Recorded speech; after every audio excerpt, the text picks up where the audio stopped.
चलिए ध्यान दीजिए, हमारे सामने आज फिजिकल और केमिकल प्रॉपर्टी है ग्रुप 15 के एलिमेंट्स की, इन्हीं के बारे में पूरा कवर कप करने की कोशिश करेंगे। सबसे पहले ग्रुप 15 आप जानते हो कहते कैसे हैं। ग्रुप 15 में nitrogen, phosphorus, arsenic, antimony, bismuth. आपको मैंने इनके एग्जांपल भी दिए थे, जैसे नाइट्रोजन हो गया, ये फास्फोरस हो गया, आर्सेनिक हो गया, एंटीमनी हो गया, बिस्मिथ हो गया। तो ग्रुप 15 के जो बेसिक एलिमेंट है उनके बारे में तुम्हें आइडिया है। इनकी जो कुछ एटॉमिक और फिजिकल प्रॉपर्टी हैं, ये फिजिकल प्रॉपर्टी में पिछली क्लास में भी डिस्कस कर चुका था, यहां पर भी मैं थोड़ा बहुत बस डिस्कशन करना चाहूंगा, ध्यान दो। आपको मालूम है कि जब मैं यहां पर ग्रुप नंबर 15 की बात करता हूं, ग्रुप नंबर 15 पे ही मैं अब बिल्कुल रहूंगा। ग्रुप नंबर 15 में जैसे nitrogen, phosphorus, arsenic, antimony, bismuth, तो आपको यह चीज मालूम होनी चाहिए कि ग्रुप नंबर 15 में जैसे जैसे आप नीचे की तरफ आते हो, तो नीचे की तरफ आने पर जो एटॉमिक साइज है मेरा प्यारा बच्चा वो बढ़ता है, एक नॉर्मल ट्रेंड होता है। और लेफ्ट टू राइट जाने पे जो साइज होता है वो मेरा प्यारा बच्चा कम होता है। अगर ग्रुप नंबर 15 के साइज को किसी से कंपेयर करना हो तो आपका यही रूल लगेगा। मतलब जैसे ग्रुप नंबर 14 का कोई एलिमेंट है, जैसे कार्बन, सिलिकॉन है, या ग्रुप नंबर 15 के एलिमेंट की मैं बात कर दूं नाइट्रोजन, फास्फोरस, ग्रुप नंबर 17 की मैं बात कर लूं फ्लोरीन, क्लोरीन, तो आपको मालूम है लेफ्ट टू राइट जाने पे साइज कम होता है, तो इनके कंपैरिजन में नाइट्रोजन, फास्फोरस का साइज कम होगा, जबकि नीचे जाने पे साइज बढ़ता है। ये चीज मुझे बोलना ना पड़े, मैं आगे चल के जब कई प्रॉपर्टी सिखा रहा हूँ तो मैं बताऊंगा कि ग्रुप में नीचे आने पे देखो एटॉमिक साइज बढ़ रहा है, तो आपको मतलब पता होना चाहिए। एक बात। दूसरी बात देखो, दूसरी बात है ऑक्सीडेशन स्टेट। ऑक्सीडेशन स्टेट का मैंने एक मतलब समझाया था। ऑक्सीडेशन स्टेट का मतलब होता है कि बॉन्ड बनने का नेचर, कितने इलेक्ट्रॉन बॉन्ड बनाने में पार्टिसिपेट करते हैं। अब एक चीज समझो, देखो अगर मैं ग्रुप नंबर 15 का आउटर मोस्ट कॉन्फ़िगरेशन करूं तो आप देख रहे थे कि कहानी कुछ इस तरीके से आ रही थी। NH2 NP3, आउटर मोस्ट में कितने इलेक्ट्रॉन थे? 5 इलेक्ट्रॉन थे। आउटर मोस्ट में टोटल कितने इलेक्ट्रॉन थे? 5 इलेक्ट्रॉन थे। तो इसके पास दो पॉसिबिलिटी हैं। कौन कौन सी दो पॉसिबिलिटी हैं? पॉसिबिलिटी नंबर एक, या तो ये अपने 3 इलेक्ट्रॉन किसी को दे, इलेक्ट्रॉन मतलब किसी को शेयर करने के लिए वो प्रोवाइड करे, या तो वो 3 इलेक्ट्रॉन किसी से ले। देखिए ये दो टेंडेंसी होती है, माना वो किसी से 3 इलेक्ट्रॉन ले ले बॉन्ड बनाने के लिए, या तो वो 3 इलेक्ट्रॉन किसी को प्रोवाइड किए बॉन्ड बनाने के लिए। उस बेसिस पे अगर वो 3 इलेक्ट्रॉन किसी को दे रहा है बॉन्ड बनाने के लिए तो +3 ऑक्सीडेशन स्टेट, अगर ले रहा है तो -3। ठीक। अगर माना पांचों के पांचों इलेक्ट्रॉन वो बॉन्ड बनाने में पार्टिसिपेट करवा रहा है तो हो सकता है -5 या +5, अगर किसी को दे रहा है बॉन्ड बनाने में पार्टिसिपेट करने के लिए। तो अगर तुम यहां पर कॉन्फ़िगरेशन देखो तो NH2 NP3, तो आप देख रहे हो कि यहां पर इलेक्ट्रॉन जो पार्टिसिपेट कर सकते हैं तो 3 2 5, 5 इलेक्ट्रॉन बॉन्ड बनाने में पार्टिसिपेट कर सकते हैं। तो जो मैक्सिमम ऑक्सीडेशन स्टेट है वो +5 है। लेकिन ऑक्सीडेशन स्टेट तो वेरी करता है, कहीं +1, कहीं +2, कहीं पे +3, कहीं पे +4, अलग अलग कंडीशन आएंगी। किसी कंडीशन में देखने को मिलेगा कि केवल वो एक ही इलेक्ट्रॉन पार्टिसिपेट करवा रहा है बॉन्ड बनाने में तो +1, कहीं पे 2 इलेक्ट्रॉन पार्टिसिपेट करवा रहा है बॉन्ड बनाने में तो +2, कहीं पे 3 पार्टिसिपेट करवाएगा तो +3। तो जनरली क्या देखने को मिलता है, या तो 3 पार्टिसिपेट कराता है या 5 कराता है। तो इनका इन जनरल जो ऑक्सीडेशन स्टेट होता है वो +3 एंड +5 होता है। ठीक। मतलब अगर मैं ग्रुप नंबर 15 की बात करूं तो जो मोस्ट जनरल, ऐसा नहीं कि बीच में +4 ऑक्सीडेशन स्टेट का कोई कंपाउंड ही नहीं मिलेगा या +2 का कोई कंपाउंड ही नहीं मिलेगा, ऐसा नहीं है। ये वेरिएबल ऑक्सीडेशन स्टेट शो कर सकते हैं, ये मतलब एक रेंज में ऑक्सीडेशन स्टेट शो कर सकते हैं। तो आप ये याद रखना कि जो मोस्ट पॉसिबल ऑक्सीडेशन स्टेट है वो +3 एंड +5 है, लेकिन वो रखते कई सारे ऑक्सीडेशन स्टेट है, -3 से +5 तक कई सारे वेरिएबल ऑक्सीडेशन स्टेट रखते हैं। लेकिन यहीं पे बोला गया कि जो नाइट्रोजन और फास्फोरस होते हैं, क्योंकि ये थोड़े ज्यादा इलेक्ट्रोनेगेटिव नेचर के हैं, नीचे जाने पर साइज भी बढ़ रहा है, इनका साइज भी ग्रुप में छोटा है, तो जब इलेक्ट्रॉन को खींचने की पावर ज्यादा है, तो इलेक्ट्रॉन को खींचने की पावर ज्यादा है तो इनका नेचर -3 ऑक्सीडेशन स्टेट शो करने का ज्यादा रहता है। मतलब नाइट्रोजन और फास्फोरस -3 ऑक्सीडेशन स्टेट को ज्यादा शो करना पसंद करते हैं। मतलब ये अधिकतर कंपाउंड में -3 शो करना पसंद करते हैं, लेकिन इसका ये मतलब कतई ना निकाल लेना कि और कोई ऑक्सीडेशन स्टेट होगा नहीं।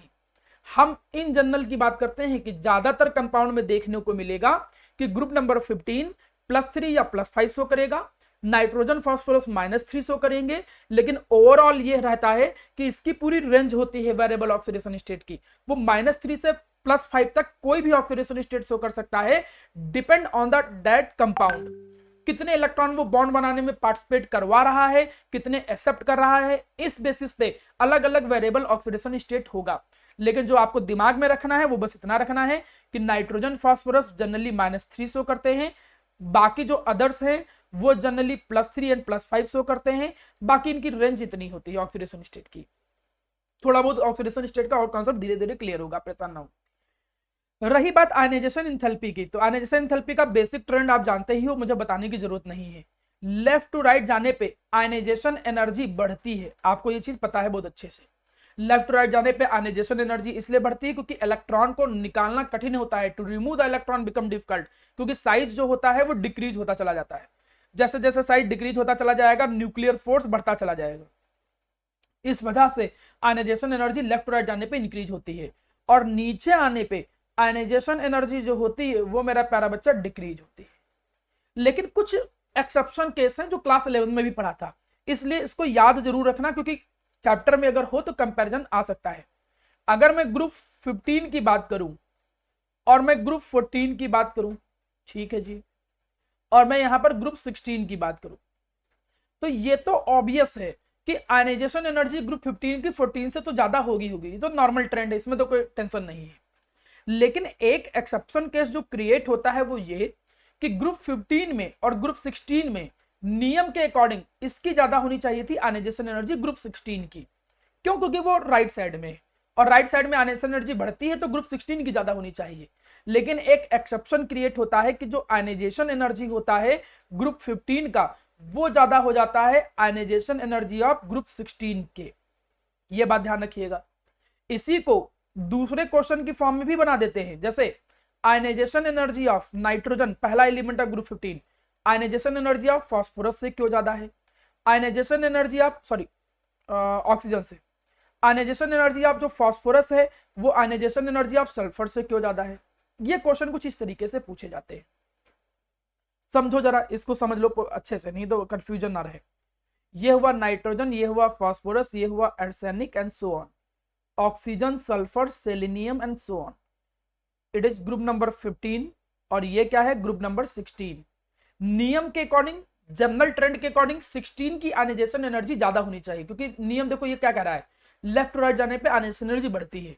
लेकिन देखने को क्या मिला कि आयनाइजेशन एनर्जी ज्यादा किसकी होती है? 15 वाले की। रीजन आप लोगों को बहुत अच्छे से मालूम होना चाहिए, क्लास 11 में पढ़ा है। क्या कोई बता सकता है क्या रीजन होता है? कोई भी? इला, अफान, अथर सिंह, कैमरा ऑन, तुरंत कैमरा बंद हो गया सबका, फिर बताइए जल्दी से।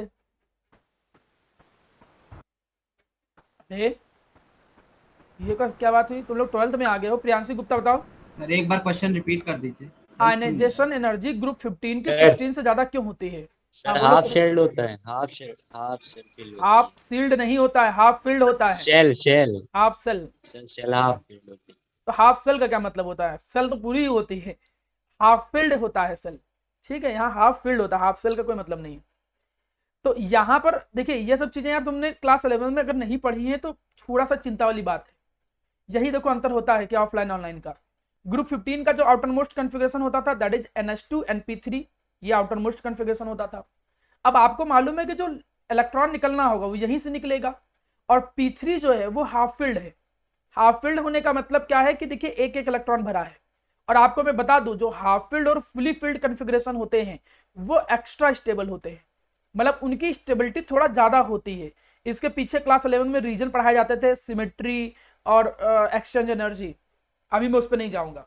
बस आप इतना याद रखो कि इसमें से अगर इलेक्ट्रॉन निकालना होगा, इसका आउटर मोस्ट कॉन्फ़िगरेशन है NH2 NP4, अगर ग्रुप 15 से इलेक्ट्रॉन निकालना है तो P3 से निकालना पड़ेगा, और 16 से निकालना है तो P4 से निकालना पड़ेगा। तो रीजन क्या है? आप बोलोगे कि NP3 is half field electronic configuration which is extra stable, जो कि मेरा प्यारा बच्चा क्या होता है? एक्स्ट्रा स्टेबल होता है, जो कि क्या है? एक्स्ट्रा स्टेबल होता है। सो आयनाइजेशन एनर्जी जो होगी वो मेरा बच्चा ग्रुप 15 की ज्यादा हो जाती है ग्रुप 16 से। आप चाहो तो और एक लाइन ऐड कर सकते हो, to remove electron from group 15 is difficult than 16। देखिए कॉन्सेप्ट आपको मालूम होना चाहिए कि यहां पर मैं आपको कॉन्सेप्ट सिखा रहा हूं, कोई लाइन रटवा नहीं रहा हूं क्वेश्चन आंसर। आप सीधी सी भाषा में आंसर ये है कि यहाँ का जो आउटर मोस्ट कॉन्फ़िगरेशन है दैट इज NH2 और यहाँ का आउटर मोस्ट कॉन्फ़िगरेशन है NH2 और P3 से इलेक्ट्रॉन निकालना कठिन होता है, बात खत्म। P3 से इलेक्ट्रॉन निकालना कठिन क्यों होता है? क्योंकि P3 हाफ फील्ड कॉन्फ़िगरेशन है। हाफ फील्ड कॉन्फ़िगरेशन अपने को डिस्टर्ब नहीं करना चाहता है, वो एक्स्ट्रा स्टेबल होता है, तो उससे इलेक्ट्रॉन निकालना पड़ेगा, तो तुमको थोड़ी ज्यादा एनर्जी देनी पड़ेगी। अब अच्छा, ये क्वेश्चन अगर 15-16 में आए तो इस तरीके से बोलोगे। नाइट्रोजन ऑक्सीजन में जब आएगा क्वेश्चन तो क्या बोलोगे? तो यहां पर आपको n की वैल्यू रखनी पड़ेगी। आप ऐसा लिखोगे 2s2 2p3 और यहां पर क्या लिखोगे 2s2 2p4। मतलब ये नहीं कि NH2 NP3 करके लिख देना, इसमें प्रॉपर कॉन्फ़िगरेशन करना। आप ऐसे बोलना कि अगर नाइट्रोजन में से इलेक्ट्रॉन निकालना चाहते हैं, if we want to remove the electron from the nitrogen then we have to remove the electron from 2p3 while in oxygen we have to remove electron from 2p4 and to remove electron from 2p3 is more difficult in comparison to p4। क्यों? just because of p3 is half filled configuration। और इस वजह से जब electron निकालना ज्यादा कठिन है तो आयनाइजेशन एनर्जी नाइट्रोजन की अपने आप ऑक्सीजन से ज्यादा हो जाएगी, या ग्रुप 15 की आयनाइजेशन एनर्जी ग्रुप 16 से ज्यादा हो जाएगी। तो इस चैप्टर में ये 11th का जो एक्सेप्शन केस था वो आ जाता है, इसलिए आपको पता होना चाहिए। ग्रुप 15 की आयनाइजेशन एनर्जी एक्सेप्शनली ज्यादा होती है ग्रुप 16 से, ये बात बहुत अच्छे से दिमाग में रखो। चलिए जी, अब हम आ जाते हैं इलेक्ट्रोनेगेटिविटी पे। तो रही बात इलेक्ट्रोनेगेटिविटी, तो नॉर्मल ट्रेंड्स, जो नॉर्मल उसका ट्रेंड होता है वो नॉर्मल वही ट्रेंड रहता है कि लेफ्ट टू राइट जाने पे इलेक्ट्रोनेगेटिविटी क्या होती है, बढ़ती है, और नीचे आने पे इलेक्ट्रोनेगेटिविटी क्या होती है मेरा प्यारा बच्चा, कम होती है। देखिए ये वही पुराना नॉर्मल ट्रेंड, इसमें कोई ज्यादा खास बदलाव नहीं है, इसको ऐसे ही याद रखना है। चलिए, दो चीजें सिखा दिया, आयनाइजेशन एनर्जी और इलेक्ट्रोनेगेटिविटी। अब आगे बढ़ते हैं। The next one, melting and boiling point. एक बात समझो, वो ये है कि नाइट्रोजन से आर्सेनिक तक melting point and boiling point बढ़ता है, ठीक है। क्यों? क्योंकि न्यूक्लियर चार्ज इंक्रीज हो रहा है। न्यूक्लियर चार्ज इंक्रीज होने का मतलब जो एटम होंगे वो एक दूसरे को टाइटली थोड़ा बाउंड करके रखेंगे, मजबूती से बांध के रखेंगे, इसलिए नीचे जाने पे मेल्टिंग पॉइंट पहले क्या होता है, बढ़ता है, नाइट्रोजन टू आर्सेनिक। लेकिन बाद में एंटीमनी टू बिस्मिथ ये डिक्रीज होने लगता है मेल्टिंग पॉइंट। ऐसा क्यों? ऐसा इसलिए due to inert pair effect. अच्छा, यहां पर दो तीन बातें मेरी समझ लेना, कंफ्यूज ना हो। Melting point and boiling point दोनों एक साथ लिखा है, इसलिए कभी कभी बच्चों को कंफ्यूजन हो जाता है, मैं इस कंफ्यूजन को थोड़ा दूर करता हूं। Nitrogen, phosphorus, arsenic, antimony and bismuth. Actually कभी कभी मेल्टिंग पॉइंट का मतलब होता है मेल्ट करना। मेल्ट करने का मतलब सॉलिड के पार्टिकल को दूर दूर करना, लिक्विड में कन्वर्ट करना। अगर पार्टिकल के बीच में किसी भी तरीके का अट्रैक्शन फोर्स है तो उनको सेपरेट करना पार्टिकल को कठिन होगा, मतलब मेल्टिंग पॉइंट ज्यादा होगा, ये सीधा सा नियम है। अब कहानी क्या कहता है कि जैसे ही हम एंटीमनी टू बिस्मिथ जाएंगे तो आपको मालूम था कि नीचे आने पे क्या लगता था, इनर्ट पेयर इफेक्ट। नीचे आने पे इनर्ट पेयर इफेक्ट लगता था। इनर्ट पेयर इफेक्ट से क्या होता था, लोअर ऑक्सीडेशन स्टेट जो होता था, उस लोअर ऑक्सीडेशन स्टेट की जो स्टेबिलिटी थी वो बढ़ती थी। मतलब नीचे वाले फिर क्या पसंद करते हैं कि लोअर ऑक्सीडेशन स्टेट शो करें। +5 +3 है तो नीचे वाले +3 शो करना शो करेंगे। +3 का मतलब केवल 3 ही इलेक्ट्रॉन बॉन्ड बनाने में पार्टिसिपेट कर रहा है, तो एक तरीके से नंबर ऑफ बॉन्ड में भी कमी आएगी, और नंबर ऑफ बॉन्ड में कमी आएगी तो मतलब बॉन्ड कमजोर हो गए, इसका मतलब मेल्टिंग पॉइंट नीचे आने पे क्या होने लगेगा, डिक्रीज होने लगेगा। ये चीज थोड़ा सा अच्छे से समझ लीजिएगा मेरा प्यारा बच्चा। आप देखोगे क्या, आप ये देखोगे कि जैसे जैसे नीचे की तरफ आते हैं, जैसे जैसे नीचे की तरफ आते हैं तो नीचे की तरफ आने पर देखो क्या है कि क्या करता है, 3 बॉन्ड बनाता है 5 की जगह पे, +5 ऑक्सीडेशन की जगह पे +3 शो करता है। क्यों? इनर्ट पेयर इफेक्ट की वजह से कम बॉन्ड शो करेगा, इससे मेल्टिंग पॉइंट घटने भी लगता है। तो अगर हम यहाँ पर मेल्टिंग पॉइंट की बात करें तो जनरली वो नाइट्रोजन फास्फोरस टू आर्सेनिक पहले क्या होता है, इंक्रीज होता है और फिर डिक्रीज होता है। इंक्रीज होता है क्योंकि nuclear charge, nuclear force increase होता है पार्टिकल के बीच में। अब थोड़ा सा कंफ्यूजन होगा कि सर नीचे आने पे तो न्यूक्लियर फोर्स कम होता था, तो यहां पर न्यूक्लियर चार्ज का मतलब होता है कि इलेक्ट्रॉन को खींचने की पावर, साइज भी बढ़ता है, लेकिन इसकी वजह से 2 एटम्स आपस में ज्यादा क्लोजली बॉन्डेड होते हैं।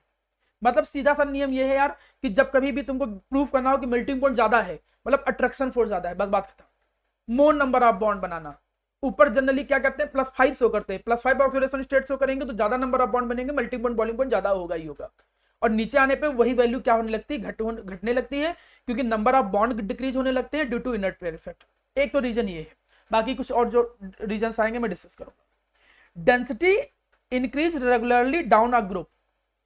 डेंसिटी जो होती है, जैसे जैसे नीचे की तरफ हम आते हैं तो डेंसिटी क्या होती है मेरा प्यारा बच्चा, इंक्रीज होती है, क्योंकि मास बहुत तेजी से इंक्रीज होता है।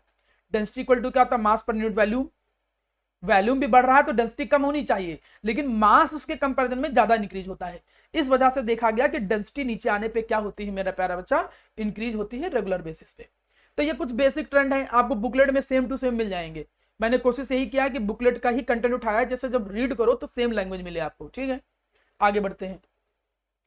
रही बात मैक्सिमम कोवलेंसी की, अब एक बात समझो जरा, कोवलेंसी में अगर मैं नाइट्रोजन का कॉन्फ़िगरेशन देखूं तो नाइट्रोजन की बात देखो, होता क्या, नाइट्रोजन में अगर देखा जाए तो इसका आउटर मोस्ट कॉन्फ़िगरेशन क्या था, 2s2 2p3। 2s2 2p3 का मतलब क्या, 2 इलेक्ट्रॉन। 2p3 का मतलब कितने हो गए, 3 इलेक्ट्रॉन, 1 2 3। तो एक बात समझना कि नाइट्रोजन जनरली क्या कोशिश करता है कि 3 ही बॉन्ड बनाए, 1 2 3 बॉन्ड बनाए, जनरली कोशिश यही करता है। लेकिन जब थोड़ा ज्यादा तुम जबरदस्ती करते हो तो कभी कभी वो 4 बॉन्ड भी बना लेता है। कैसे, ये इस ऑर्बिटल का भी यूज करता है, माना कोऑर्डिनेट बॉन्ड के तौर पे यूज करे, डोनेट करने के तौर पे यूज करे। तो इस वजह से नाइट्रोजन जो है वो मैक्सिमम जो कोवलेंसी शो कर सकता है, मैक्सिमम जो कोवलेंसी शो कर सकता है वो कितना शो कर सकता है, केवल 4। लेकिन जो बाकी के एलिमेंट है, यहां से क्वेश्चन क्रिएट होता है, ये क्वेश्चन आता है इसलिए ध्यान रखिएगा। बाकी कुछ जो एलिमेंट है जैसे फास्फोरस हो गया, आर्सेनिक हो गया, एंटीमनी हो गया, इनकी सबकी बात करें तो आप कहो सर कॉन्फ़िगरेशन तो इनका भी वही होता है NH2NP3, कॉन्फ़िगरेशन तो सर इनका भी वही होता है NH2NP3। लेकिन एक बात समझो, NH2NP3 ऐसा था, लेकिन इन लोगों में एक और खास बात है। क्या खास बात है सर, इन लोगों में एक खास बात यह है कि ये 3rd पीरियड हो गया, ये 4th पीरियड हो गया, ये 5th पीरियड हो गया। 3rd 4th और 5th पीरियड होने से क्या फायदा, उससे यह फायदा है कि इनके पास डी सबसेल भी है, they also have D subshell. Sir D subshell से होने से क्या फायदा, डी सबसेल होने से यह फायदा है कि ये लोग क्या करते हैं कि कभी कभी हीट करने पे ये इलेक्ट्रॉन एक्साइटेड स्टेट में आ जाएगा। एक्साइटेड स्टेट में जब आएगा तो ये इलेक्ट्रॉन यहां से उठेगा और यहां पे चला आएगा। अब देखो कितने बॉन्ड बन सकते हैं टोटल, 1 2 3 4 5। ये कितने बॉन्ड बना सकता है, 5 बॉन्ड भी बना सकता है। मतलब डी ऑर्बिटल के होने के कारण, डी ऑर्बिटल की अवेलेबिलिटी होने के कारण फास्फोरस, आर्सेनिक और नीचे वाले जो होते हैं वो अपनी कोवलेंसी इंक्रीज भी कर सकते हैं, लेकिन नाइट्रोजन अपनी कोवलेंसी नहीं इंक्रीज कर सकता है। देखो यहां पर यही लिखा है कि जैसे फास्फोरस इस तरीके कंपाउंड बना सकता है, आर्सेनिक बना सकता है, फास्फोरस एंटीमनी बना सकते हैं, लेकिन नाइट्रोजन की जो कोवलेंसी होती है वो मैक्सिमम 4 ही होती है। आपसे अगर माना 1 नंबर में कॉन्सेप्चुअल क्वेश्चन ऐसे पूछ लेगा कि नाइट्रोजन की मैक्सिमम कोवलेंसी 4 ही क्यों होती है, वाई, तो आप क्या बोलोगे, due to unavailability of d orbital. Nitrogen के अंदर डी ऑर्बिटल नहीं होता है, इसलिए वो अपनी कोवलेंसी को एक्सटेंड नहीं कर सकता है। कहानी में देखो यही सब लिखा हुआ है। क्या लिखा हुआ है कि नाइट्रोजन जो होता है वो अपनी मैक्सिमम कोवलेंसी 4 तक शो करता है। 4 तक कैसे शो करता है कि कभी कभी वो अपने इलेक्ट्रॉन पेयर को किसी को डोनेट करके शो कर सकता है। लेकिन जो फास्फोरस और बाकी के जो मेंबर हैं वो अपने वैकेंट डी ऑर्बिटल का भी यूटिलाइज कर सकते हैं इलेक्ट्रॉन को प्रमोट करके, जिसकी वजह से वो क्या कर सकते हैं, वो अपनी कोवलेंसी 5-6 तक भी शो कर सकते हैं, एक्सटेंड कर सकते हैं। तो यहां से 1 नंबर का क्वेश्चन कई बार एग्जाम में बनता है कि नाइट्रोजन की मैक्सिमम कोवलेंसी केवल 4 होती है, बाकी के एलिमेंट अपनी कोवलेंसी को एक्सटेंड भी कर सकते हैं। तो इस चीज को बहुत अच्छे से याद रखिएगा। तो हमने क्या क्या बातें अभी तक सीखी समझो। हमने अभी तक केवल एटॉमिक ट्रेंड, नॉर्मल ट्रेंड होता है, लेफ्ट टू राइट जाने पे डिक्रीज, नीचे आने पे इंक्रीज। ऑक्सीडेशन स्टेट नाइट्रोजन -3, बाकी के +3 +5, लेकिन पूरी की पूरी एक रेंज होती है। यहाँ पे आयनेशन एनर्जी का नॉर्मल ट्रेंड होता है, लेकिन एक एक्सेप्शन है, ग्रुप 15 की आयनेशन एनर्जी ग्रुप 16 से ज्यादा होती है। मेल्टिंग पॉइंट, डेंसिटी, इनका ट्रेंड बताया और मैक्सिमम कोवलेंसी के बारे में बात किया। अब एक और एटॉमिक प्रॉपर्टी बचा है, फिर एटॉमिक प्रॉपर्टी कंप्लीट हो जाएंगी।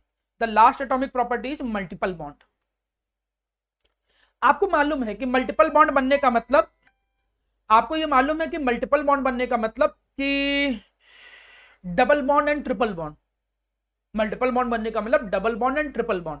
तो जब डबल बॉन्ड और ट्रिपल बॉन्ड बनते हैं तो आपको यह बात मालूम है कि उसमें साइड वाइज ओवरलैपिंग होती है।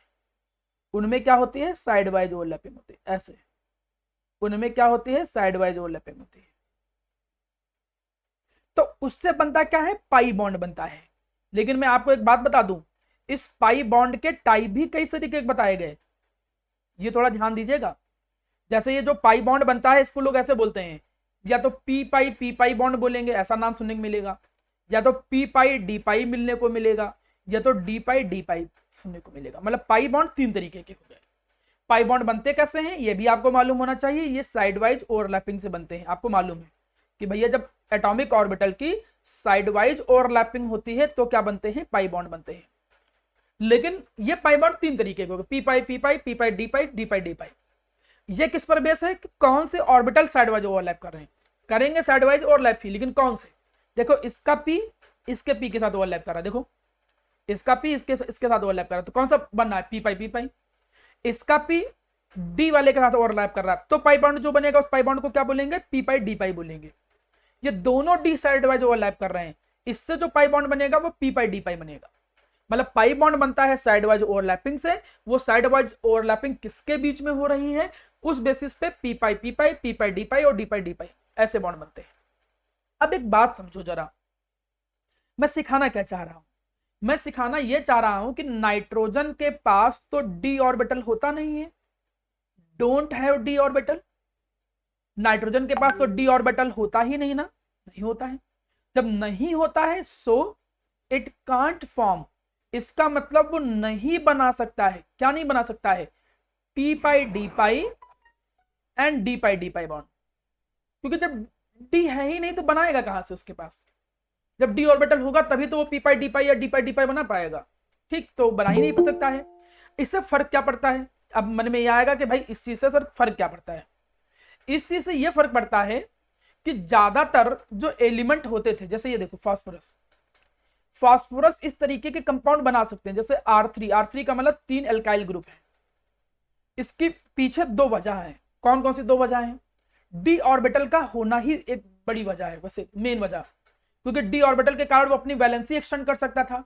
वैलेंसी एक्सटेंड करने के साथ साथ मतलब यहां पर जो पाई बॉन्ड बन रहा था, ये पाई बॉन्ड बन कौन सा रहा था, पी पाई डी पाई बन रहा था। इसका पी और फास्फोरस का डी, ये साइड वाइज ओवरलैप करके इस तरीके का मल्टीपल बॉन्ड क्रिएट कर सकते हैं। लेकिन नाइट्रोजन जो होता है वो इस तरीके का मल्टीपल बॉन्ड नहीं क्रिएट कर सकता है, क्योंकि उसके पास डी होता ही नहीं है। ऐसा नहीं कि नाइट्रोजन डबल बॉन्ड नहीं बना सकता है, नाइट्रोजन कई जगह पर तुम देखोगे ऐसे डबल बॉन्ड बनाएगा, कैसे, एन डबल बॉन्ड ओ, कई कंपाउंड में तुम देखोगे एन डबल बॉन्ड ओ। मतलब ये कहना कि नहीं नाइट्रोजन पाई बॉन्ड बना ही नहीं सकता, ये भी गलत है। आप देखोगे नाइट्रोजन कुछ ऐसा बनाता है पाई बॉन्ड, तो ये इसका पी ऑर्बिटल यूज होगा और इसका भी पी यूज होगा। मतलब यहां पे जो पाई बॉन्ड बना है वो किस टाइप का होता है, पी पाई टाइप का होता है। मतलब नाइट्रोजन पी पाई तो बना सकता है, लेकिन वो पी पाई डी पाई और डी पाई ऐसे बॉन्ड नहीं बना सकता। बस ये बात अपने दिमाग में याद रखो।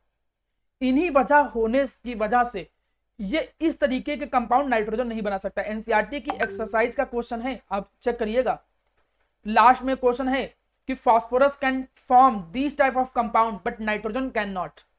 तो आप क्या बोलोगे कि phosphorus have D orbital, phosphorus के पास डी ऑर्बिटल है, so they can form P pi D pi and D pi bond, but nitrogen can not, nitrogen ऐसा बॉन्ड नहीं बना सकता है। तो ये कुछ स्पेसिफिक मल्टीपल बॉन्डिंग, मतलब मल्टीपल बॉन्डिंग बना सकता है, ऐसा नहीं कि मल्टीपल बॉन्ड नहीं बना सकता है नाइट्रोजन, लेकिन नाइट्रोजन कुछ स्पेसिफिक टाइप के, कि भाई जो यहां पर क्रिएट हुए हैं, यहां पर क्रिएट होने का मतलब पी पाई डी पाई की वो बात करना चाह रहा है। तो नाइट्रोजन इस तरीके के मल्टीपल बॉन्ड नहीं बना सकता है, नॉर्मल बना सकता है पी पाई टाइप का। तो अगर क्वेश्चन आएगा कि नाइट्रोजन इस तरीके का कंपाउंड क्यों नहीं बना सकता है, तो due to absence of d orbital nitrogen can not form P pi D pi and D pi type bonding. तो ये चीज इतना समझ में आना चाहिए। हम जितनी चीज पढ़ा रहे हैं वो क्वेश्चन क्रिएट हो रहे हैं, कोशिश किया करो ज्यादातर बच्चे जितने हैं कैमरा ऑन रखा करो, जिससे मुझे पता चले कि कितना समझ में आ रहा है कितना नहीं है। उससे ये रहेगा कि मुझे लगेगा अगर नहीं समझ में आ रहा है तो मैं रुक के दोबारा रिवाइज करा दूंगा, दोबारा मैं आपका फेस देख के लगेगा नहीं समझ में आ रहा है तो मैं दोबारा एक बार बोल दूंगा, क्या पता तुम ना बोल पा रहे हो। लेकिन अगर नहीं कैमरा ऑन रहेगा तो मैं तो पढ़ाता चला जाऊंगा, फिर आपको अपने आप देखना मैनेज करना पड़ेगा। फिर चलिए अब आ जाते हैं प्यारा बेटा कहाँ पे, केमिकल प्रॉपर्टी पे। इनकी जनरली जो फिजिकल प्रॉपर्टीज थी, जो बेसिक ट्रेंड्स थे, वो हमने एटॉमिक प्रॉपर्टीज पढ़ लिया। अब आते हैं केमिकल प्रॉपर्टी पे। सबसे पहले हाइड्राइड, ये है कौन, मैं बात किसकी कर रहा हूं, ग्रुप नंबर 15 की। ग्रुप नंबर 15 की जो जनरल वैलेंसी होती है, आपको मालूम है कि इनकी जनरल वैलेंसी कितनी होती है, -3। ठीक, तो अब आपको मालूम है कि भाई ये जो एलिमेंट है ये वैलेंसी कितनी शो करते हैं, 3।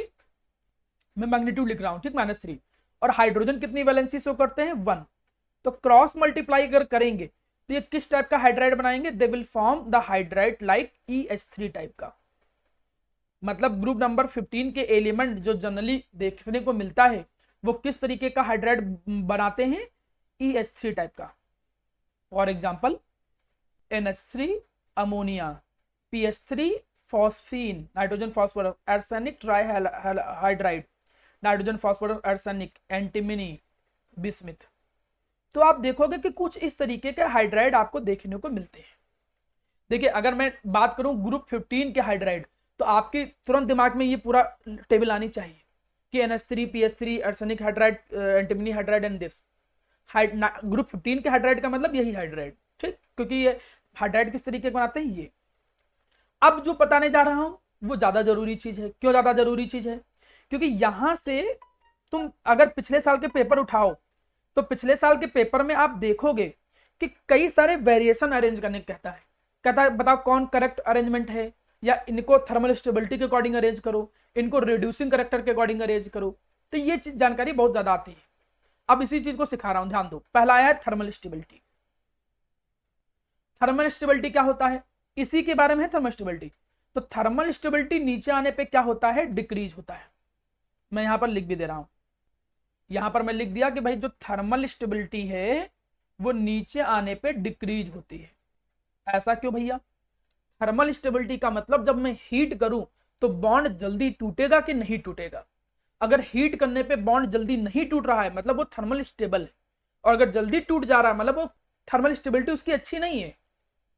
तो नीचे आने पे थर्मल स्टेबिलिटी घटती है। क्यों घटती है भाई, ये इसका रीजन देखो। इसके पीछे का रीजन ये है कि जब नीचे आते हो तो साइज बढ़ता है। देखो नाइट्रोजन और ये आया, फिर फास्फोरस, फिर यहां पर क्या आ गया मेरा बच्चा, ये आर्सेनिक। अब थोड़ा मैं समझाता हूं, यहां पर देखिएगा। हाइड्रोजन तो सेम ही है, मतलब 3 हाइड्रोजन होंगे लेकिन मैं एक ही बना रहा हूं, ठीक, होंगे 3 हाइड्रोजन लेकिन मैं एक ही बना रहा हूं। लेकिन जो सेंट्रल एटम है उसका साइज बढ़ने की वजह से आया क्या अंतर, तुम देखो बॉन्ड लेंथ जो है वो बढ़ रही है। बॉन्ड लेंथ का मतलब न्यूक्लियस के बीच की डिस्टेंस। और आपको एक बात पहले से पता है कि बॉन्ड लेंथ जितनी ज्यादा होती है बॉन्ड उतना कमजोर होता है। Bond length is inversely proportional to bond strength. इस वजह से नीचे आने पे बॉन्ड कमजोर होता जाएगा। जब नीचे आने पे बॉन्ड कमजोर होता जाएगा, वीक होता जाएगा, तो थर्मल स्टेबल थोड़ी रहेगा वो, फिर तो वो हीट करने पे जल्दी ब्रेक करेगा ना, क्योंकि बॉन्ड कमजोर है। दैट्स वाई थर्मल स्टेबिलिटी नीचे आने पे क्या होती है प्यारा बेटा, डिक्रीज होती है। तो रीजन यहाँ पे प्रॉपर लिखा हुआ है, मुझे बताने की जरूरत नहीं है, नोट्स में भी आपके मिल जाएगा कि down the group size of atom जो होता है वो मेरा प्यारा बच्चा इंक्रीज करता है, जिसकी वजह से जो बॉन्ड डिसोसिएशन इंथैल्पी है वो डिक्रीज होता है। नीचे आने पे बॉन्ड डिसोसिएशन इंथैल्पी डिक्रीज होता है, बात खत्म। तो ये ऑर्डर याद रखना। कभी माना क्वेश्चन देखो आता कैसे कि अरेंज करने को बोलता है, मैं यहाँ पर थोड़ा बना भी देता हूँ हल्का सा, मैं यहाँ पर ऐसे बना देता हूँ। जो आपको ऑर्डर याद होना चाहिए वो ऐसे कुछ स्पेसिफिक ऑर्डर कहेगा, लिखेगा, कहेगा थर्मल स्टेबिलिटी के अकॉर्डिंग अरेंज करो, ऐसे कहेगा थर्मल स्टेबिलिटी के अकॉर्डिंग अरेंज करो। यहाँ पे कहेगा रिड्यूसिंग नेचर के अकॉर्डिंग अरेंज करो, रिड्यूसिंग नेचर के अकॉर्डिंग अरेंज करो। कहेगा बेसिक करेक्टर के अकॉर्डिंग अरेंज करो, किसको, हाइड्राइड्स को। किसके हाइड्राइड्स को, ग्रुप 15 के हाइड्राइड्स को। कहेगा बॉइलिंग पॉइंट के बेसिस पे अरेंज करो, बॉइलिंग पॉइंट। यहाँ बॉइलिंग पॉइंट में पर्टिकुलर एलिमेंटल फॉर्म की नहीं बात कर रहा हूँ, अब हाइड्राइड की बात करूंगा तो बदलाव पिछले वाले से थोड़ा हो सकता है चेंज हो जाए। अब थर्मल स्टेबिलिटी में आपने ऑर्डर देखा क्या, थर्मल स्टेबिलिटी में आपने सीधा सीधा ऑर्डर ये देखा कि भैया नीचे आने पे थर्मल स्टेबिलिटी घटती है। तो मतलब सबसे ज्यादा अमोनिया की, फिर PH3 का, फिर आर्सेनिक हाइड्राइड का। नीचे आने पे थर्मल स्टेबिलिटी जो होती है वो घटती है। तो आप इस वाले ऑप्शन पे टिक कर दोगे अगर ऑब्जेक्टिव है, नहीं तो आप ऐसे ऑर्डर लिखोगे। अब सेकंड प्रॉपर्टी पे चलो आते हैं। चलो सेकंड प्रॉपर्टी देखो। सेकंड प्रॉपर्टी है रिड्यूसिंग नेचर। अच्छा, रिड्यूसिंग नेचर का मतलब कितना ज्यादा रिड्यूस करेंगे। अच्छा, रिड्यूस करने का मतलब क्या होता है, हाइड्रोजन प्रोवाइड करना, ये होता है रिड्यूसिंग नेचर। हाइड्रोजन का ऐड होना अगर मैं कहूं कि भाई यहाँ हाइड्रोजन ऐड हो रहा है तो ये रिड्यूस हो रहा है, लेकिन जो उसको हाइड्रोजन देगा वो रिड्यूस कर रहा है। मतलब जो जितना जल्दी हाइड्रोजन प्रोवाइड करेगा, जो जितना जल्दी हाइड्रोजन प्रोवाइड करेगा वो उतना अच्छा रिड्यूसिंग एजेंट। तो मुझे कोई लोग बता सकता है क्या कि इन हाइड्राइड में से नीचे हाइड्रोजन लूज करना ज्यादा आसान है कि ऊपर हाइड्रोजन लूज करना ज्यादा आसान है? कोई एक लोग। सर डाउन साइड, नीचे। हाँ नीचे, नीचे नीचे हाइड्रोजन लूज करना ज्यादा आसान क्यों है? एटॉमिक रेडियस ज्यादा होती है। हाँ, तो रेडियस ज्यादा है। सेंट्रल एटम की रेडियस ज्यादा होती है, जिससे यहाँ देखो आप अपनी जानकारी को आधा मत लिखना, नहीं नंबर कटेंगे। आप जब इतना जानते हो तो पूरी लैंग्वेज लिखना कि सेंट्रल एटम की रेडियाई बढ़ती है, that's why bond length increases, that's why bond become weak. तो आंसर देखो कि वही मिल गया कि जैसे जैसे हम नीचे आते हैं तो नीचे आने पे क्या होता है कि बॉन्ड डिसोसिएशन एनर्जी कम हो जाती है। बॉन्ड लेंथ बढ़ने का मतलब बॉन्ड कमजोर, बॉन्ड कमजोर का मतलब ज्यादा एनर्जी थोड़ी देनी पड़ेगी, कम ही एनर्जी देकर काम चल जाएगा। तो नीचे आने पे बॉन्ड डिसोसिएशन एंथैल्पी घटती है, बॉन्ड जल्दी टूटेगा, बॉन्ड जल्दी टूटेगा, so they can provide hydrogen more easily. मतलब ये नीचे वाले हाइड्रोजन जल्दी इजिली प्रोवाइड करेंगे। जब वो जल्दी इजिली हाइड्रोजन प्रोवाइड करेंगे तो ऑब्वियस सी बात है मेरा प्यारा बच्चा कि रिड्यूसिंग एजेंट अच्छे होंगे। लेकिन अमोनिया जो होता है it is not a reducing agent. तो एक क्वेश्चन ऐसे भी बन जाता है, क्वेश्चन कहीं से बन जाएगा, जैसे ऐसे क्वेश्चन लिखा है, देखो इस लाइन को देखो क्या लिखा है, except ammonia all the hydride are good reducing agent. Question ऐसे आएगा, except ammonia other hydride are good reducing agent, question mark why. तो नीचे वाले अच्छे रिड्यूसिंग एजेंट इसलिए हैं क्योंकि हाइड्रोजन बॉडी इजीली प्रोवाइड कर सकते हैं, लेकिन अमोनिया नहीं करता है, क्योंकि अमोनिया के जो मॉलिक्यूल हैं ये एक दूसरे से टाइटली बाउंड है थ्रू हाइड्रोजन बॉन्ड। मतलब नाइट्रोजन और हाइड्रोजन आ गया ना, तो ये हाइड्रोजन बॉन्ड क्रिएट कर सकते हैं। तो मतलब आप ये याद रखो कि अमोनिया जो होता है ये हाइड्रोजन बॉन्ड क्रिएट कर सकता है। तो ड्यू टू हाइड्रोजन बॉन्डिंग ये क्वेश्चन क्रिएट हुआ कि अमोनिया जो होता है, अमोनिया वो रिड्यूसिंग एजेंट का काम इसलिए नहीं कर पाता है क्योंकि अमोनिया के जो मॉलिक्यूल हैं they are bonded with each other through the hydrogen bond, so they can not provide the hydrogen more easily. वो हाइड्रोजन ज्यादा इजिली से प्रोवाइड नहीं कर सकते हैं, क्योंकि वो हाइड्रोजन ज्यादा इजिली से प्रोवाइड नहीं कर पाएंगे। इस वजह से अमोनिया जो होता है वो रिड्यूसिंग एजेंट नहीं होता है। बाकी के हाइड्राइड बड़ी आसानी से हाइड्रोजन प्रोवाइड करते हैं, that's why they are very good reducing agent. तो हर एक पोर्शन में कई सारे क्वेश्चन बनाए जा सकते हैं। तो रिड्यूसिंग कैरेक्टर के बेसिस पे मैं अगर अरेंज करूं तो देखो अरेंजमेंट क्या निकल के आया कि सबसे कम रिड्यूसिंग कैरेक्टर तो अमोनिया का ही होता है, और जैसे जैसे हम नीचे की तरफ जाएंगे तो रिड्यूसिंग कैरेक्टर बढ़ेगा। क्यों रिड्यूसिंग कैरेक्टर बढ़ेगा? क्योंकि वो जल्दी इजिली हाइड्रोजन लूज कर सकते हैं, प्रोवाइड करेंगे। ठीक है जी। अब देखते हैं बेसिक कैरेक्टर। अच्छा, जो हाइड्रोजन लूज करते हैं मतलब एक तरीके से हो गया H+, जो हाइड्रोजन इजिली लूज करते हैं वो क्या कहलाते हैं, एसिड या बेस? जो हाइड्रोजन इजिली लूज करते हैं वो क्या कहलाते हैं, एसिड या बेस? सही एसिड। एसिड। मतलब अगर मैं तुमसे पूछूं कि नीचे आने पे एसिडिक कैरेक्टर क्या हो रहा है, एसिडिक कैरेक्टर लिखा नहीं है लेकिन मैं पूछूं अगर एसिडिक कैरेक्टर नीचे आने पे इंक्रीज हो रहा है सर। बिल्कुल सही, नीचे आने पे एसिडिक कैरेक्टर इंक्रीज होगा। क्योंकि नीचे आने पे अगर कोई पूछे एसिडिक कैरेक्टर क्यों इंक्रीज होगा, just because that they can lose H very easily in comparison to above. तो इस वजह से एसिडिक कैरेक्टर नीचे आने पे इंक्रीज हो रहा है। अगर एसिडिक कैरेक्टर इंक्रीज हो रहा है तो बेसिक कैरेक्टर क्या होगा, डिक्रीज ही होगा। तो बेसिक कैरेक्टर डिक्रीज होगा नीचे आने पे, इसका मतलब सबसे ज्यादा बेसिक अगर देखा जाए, देखो रीजन देखो यहाँ, it decreases down a group. नीचे आने पे बेसिक कैरेक्टर डिक्रीज हो, एसिडिक बढ़ता है तो बेसिक कम होगा, बेसिक कम होता है। अच्छा क्यों? क्योंकि जो एटॉमिक साइज है वो इंक्रीज होता है। अच्छा जी, नीचे आने पे एटॉमिक साइज इंक्रीज होता है। ओके, तो एटॉमिक साइज इंक्रीज होने से क्या मतलब होता है, एटॉमिक साइज इंक्रीज होगा तो इलेक्ट्रॉन डेंसिटी जो होगी वो कम हो जाएगी। सर इस बात से क्या मतलब है, इलेक्ट्रॉन डेंसिटी का मतलब तुम ऐसे समझो, अगर माना 5 इलेक्ट्रॉन मुझे डिस्ट्रीब्यूट करने हैं, एक ये हो गया और एक साइज बहुत छोटा है, जैसे नाइट्रोजन का साइज बहुत छोटा होता है, और 5 इलेक्ट्रॉन मैंने इसको दे दिए, तो जो डेंसिटी होती है वो इसकी बहुत ज्यादा है। अरे ऐसे समझो यार भाई, मेरे पास अगर 10 करोड़ हो तो मैं अपने को बहुत अमीर मानूंगा, अंबानी के पास 10 करोड़ हो वो अमीर अमीर थोड़ी मानेगा। तो मेरी टेंडेंसी तो बहुत मतलब मेरी इलेक्ट्रॉन डेंसिटी बढ़ गई एक तरीके से। भाई इसका साइज कम होने से इसको महसूस होगा यार इसके पास इलेक्ट्रॉन बहुत ज्यादा है, बहुत ज्यादा इलेक्ट्रॉन होने की वजह से इसका नेचर क्या हो जाएगा, इसका नेचर हो जाएगा इलेक्ट्रॉन को डोनेट करने का। और आपने पढ़ा है लुईस एसिड लुईस बेस, जिनका नेचर इलेक्ट्रॉन को डोनेट करने का होता है वो कहलाते हैं लुईस बेस। तो जिनका साइज छोटा है वो ज्यादा अच्छे बेस नेचर के होते हैं सेंट्रल एटम का, और नीचे आने पे साइज बढ़ रहा है, इसका मतलब वो बेसिक करैक्टर लूज करता चला जाएगा। क्यों? क्योंकि इलेक्ट्रॉन डेंसिटी डिक्रीज होती चली जाएगी।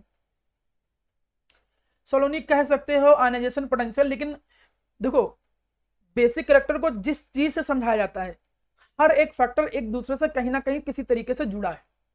आप इलेक्ट्रोनेगेटिविटी को भी जोड़ के बात कर सकते हो, किसी को भी बात कर सकते हो, लेकिन बेसिक करैक्टर अगर डिसाइड करना है तो आपको उसी बेस पे आंसर देना होगा जिससे तुम बेस की डिफिनेशन बोलते हो।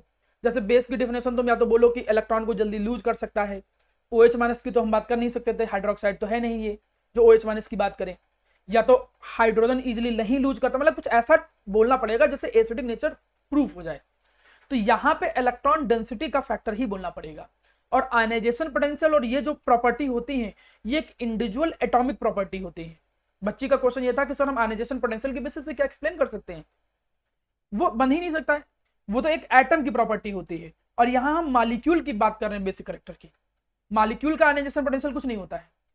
तो यहां पर आप इलेक्ट्रॉन डेंसिटी के बेसिस पे ही एक्सप्लेन करोगे कि जो सेंट्रल एटम होता है उस सेंट्रल एटम का साइज नीचे बढ़ने लगता है, साइज बढ़ेगा तो इलेक्ट्रॉन डेंसिटी डिक्रीज हो जाएगी, यही लिखा है इलेक्ट्रॉन डेंसिटी डिक्रीज हो जाएगी। इलेक्ट्रॉन डेंसिटी डिक्रीज हो जाएगी तो इलेक्ट्रॉन को डोनेट करने का नेचर घटेगा, इलेक्ट्रॉन को डोनेट नेचर का घटेगा तो मतलब बेसिसिटी कम हो जाएगी।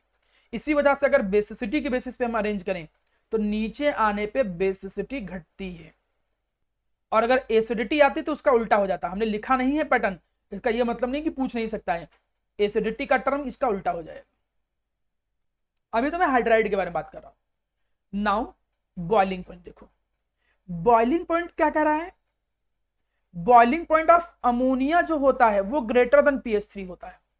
हम 1000 बार बोले हैं कि मेन मुद्दा ही होता है कि मॉलिक्यूल के बीच का अट्रैक्शन फोर्स।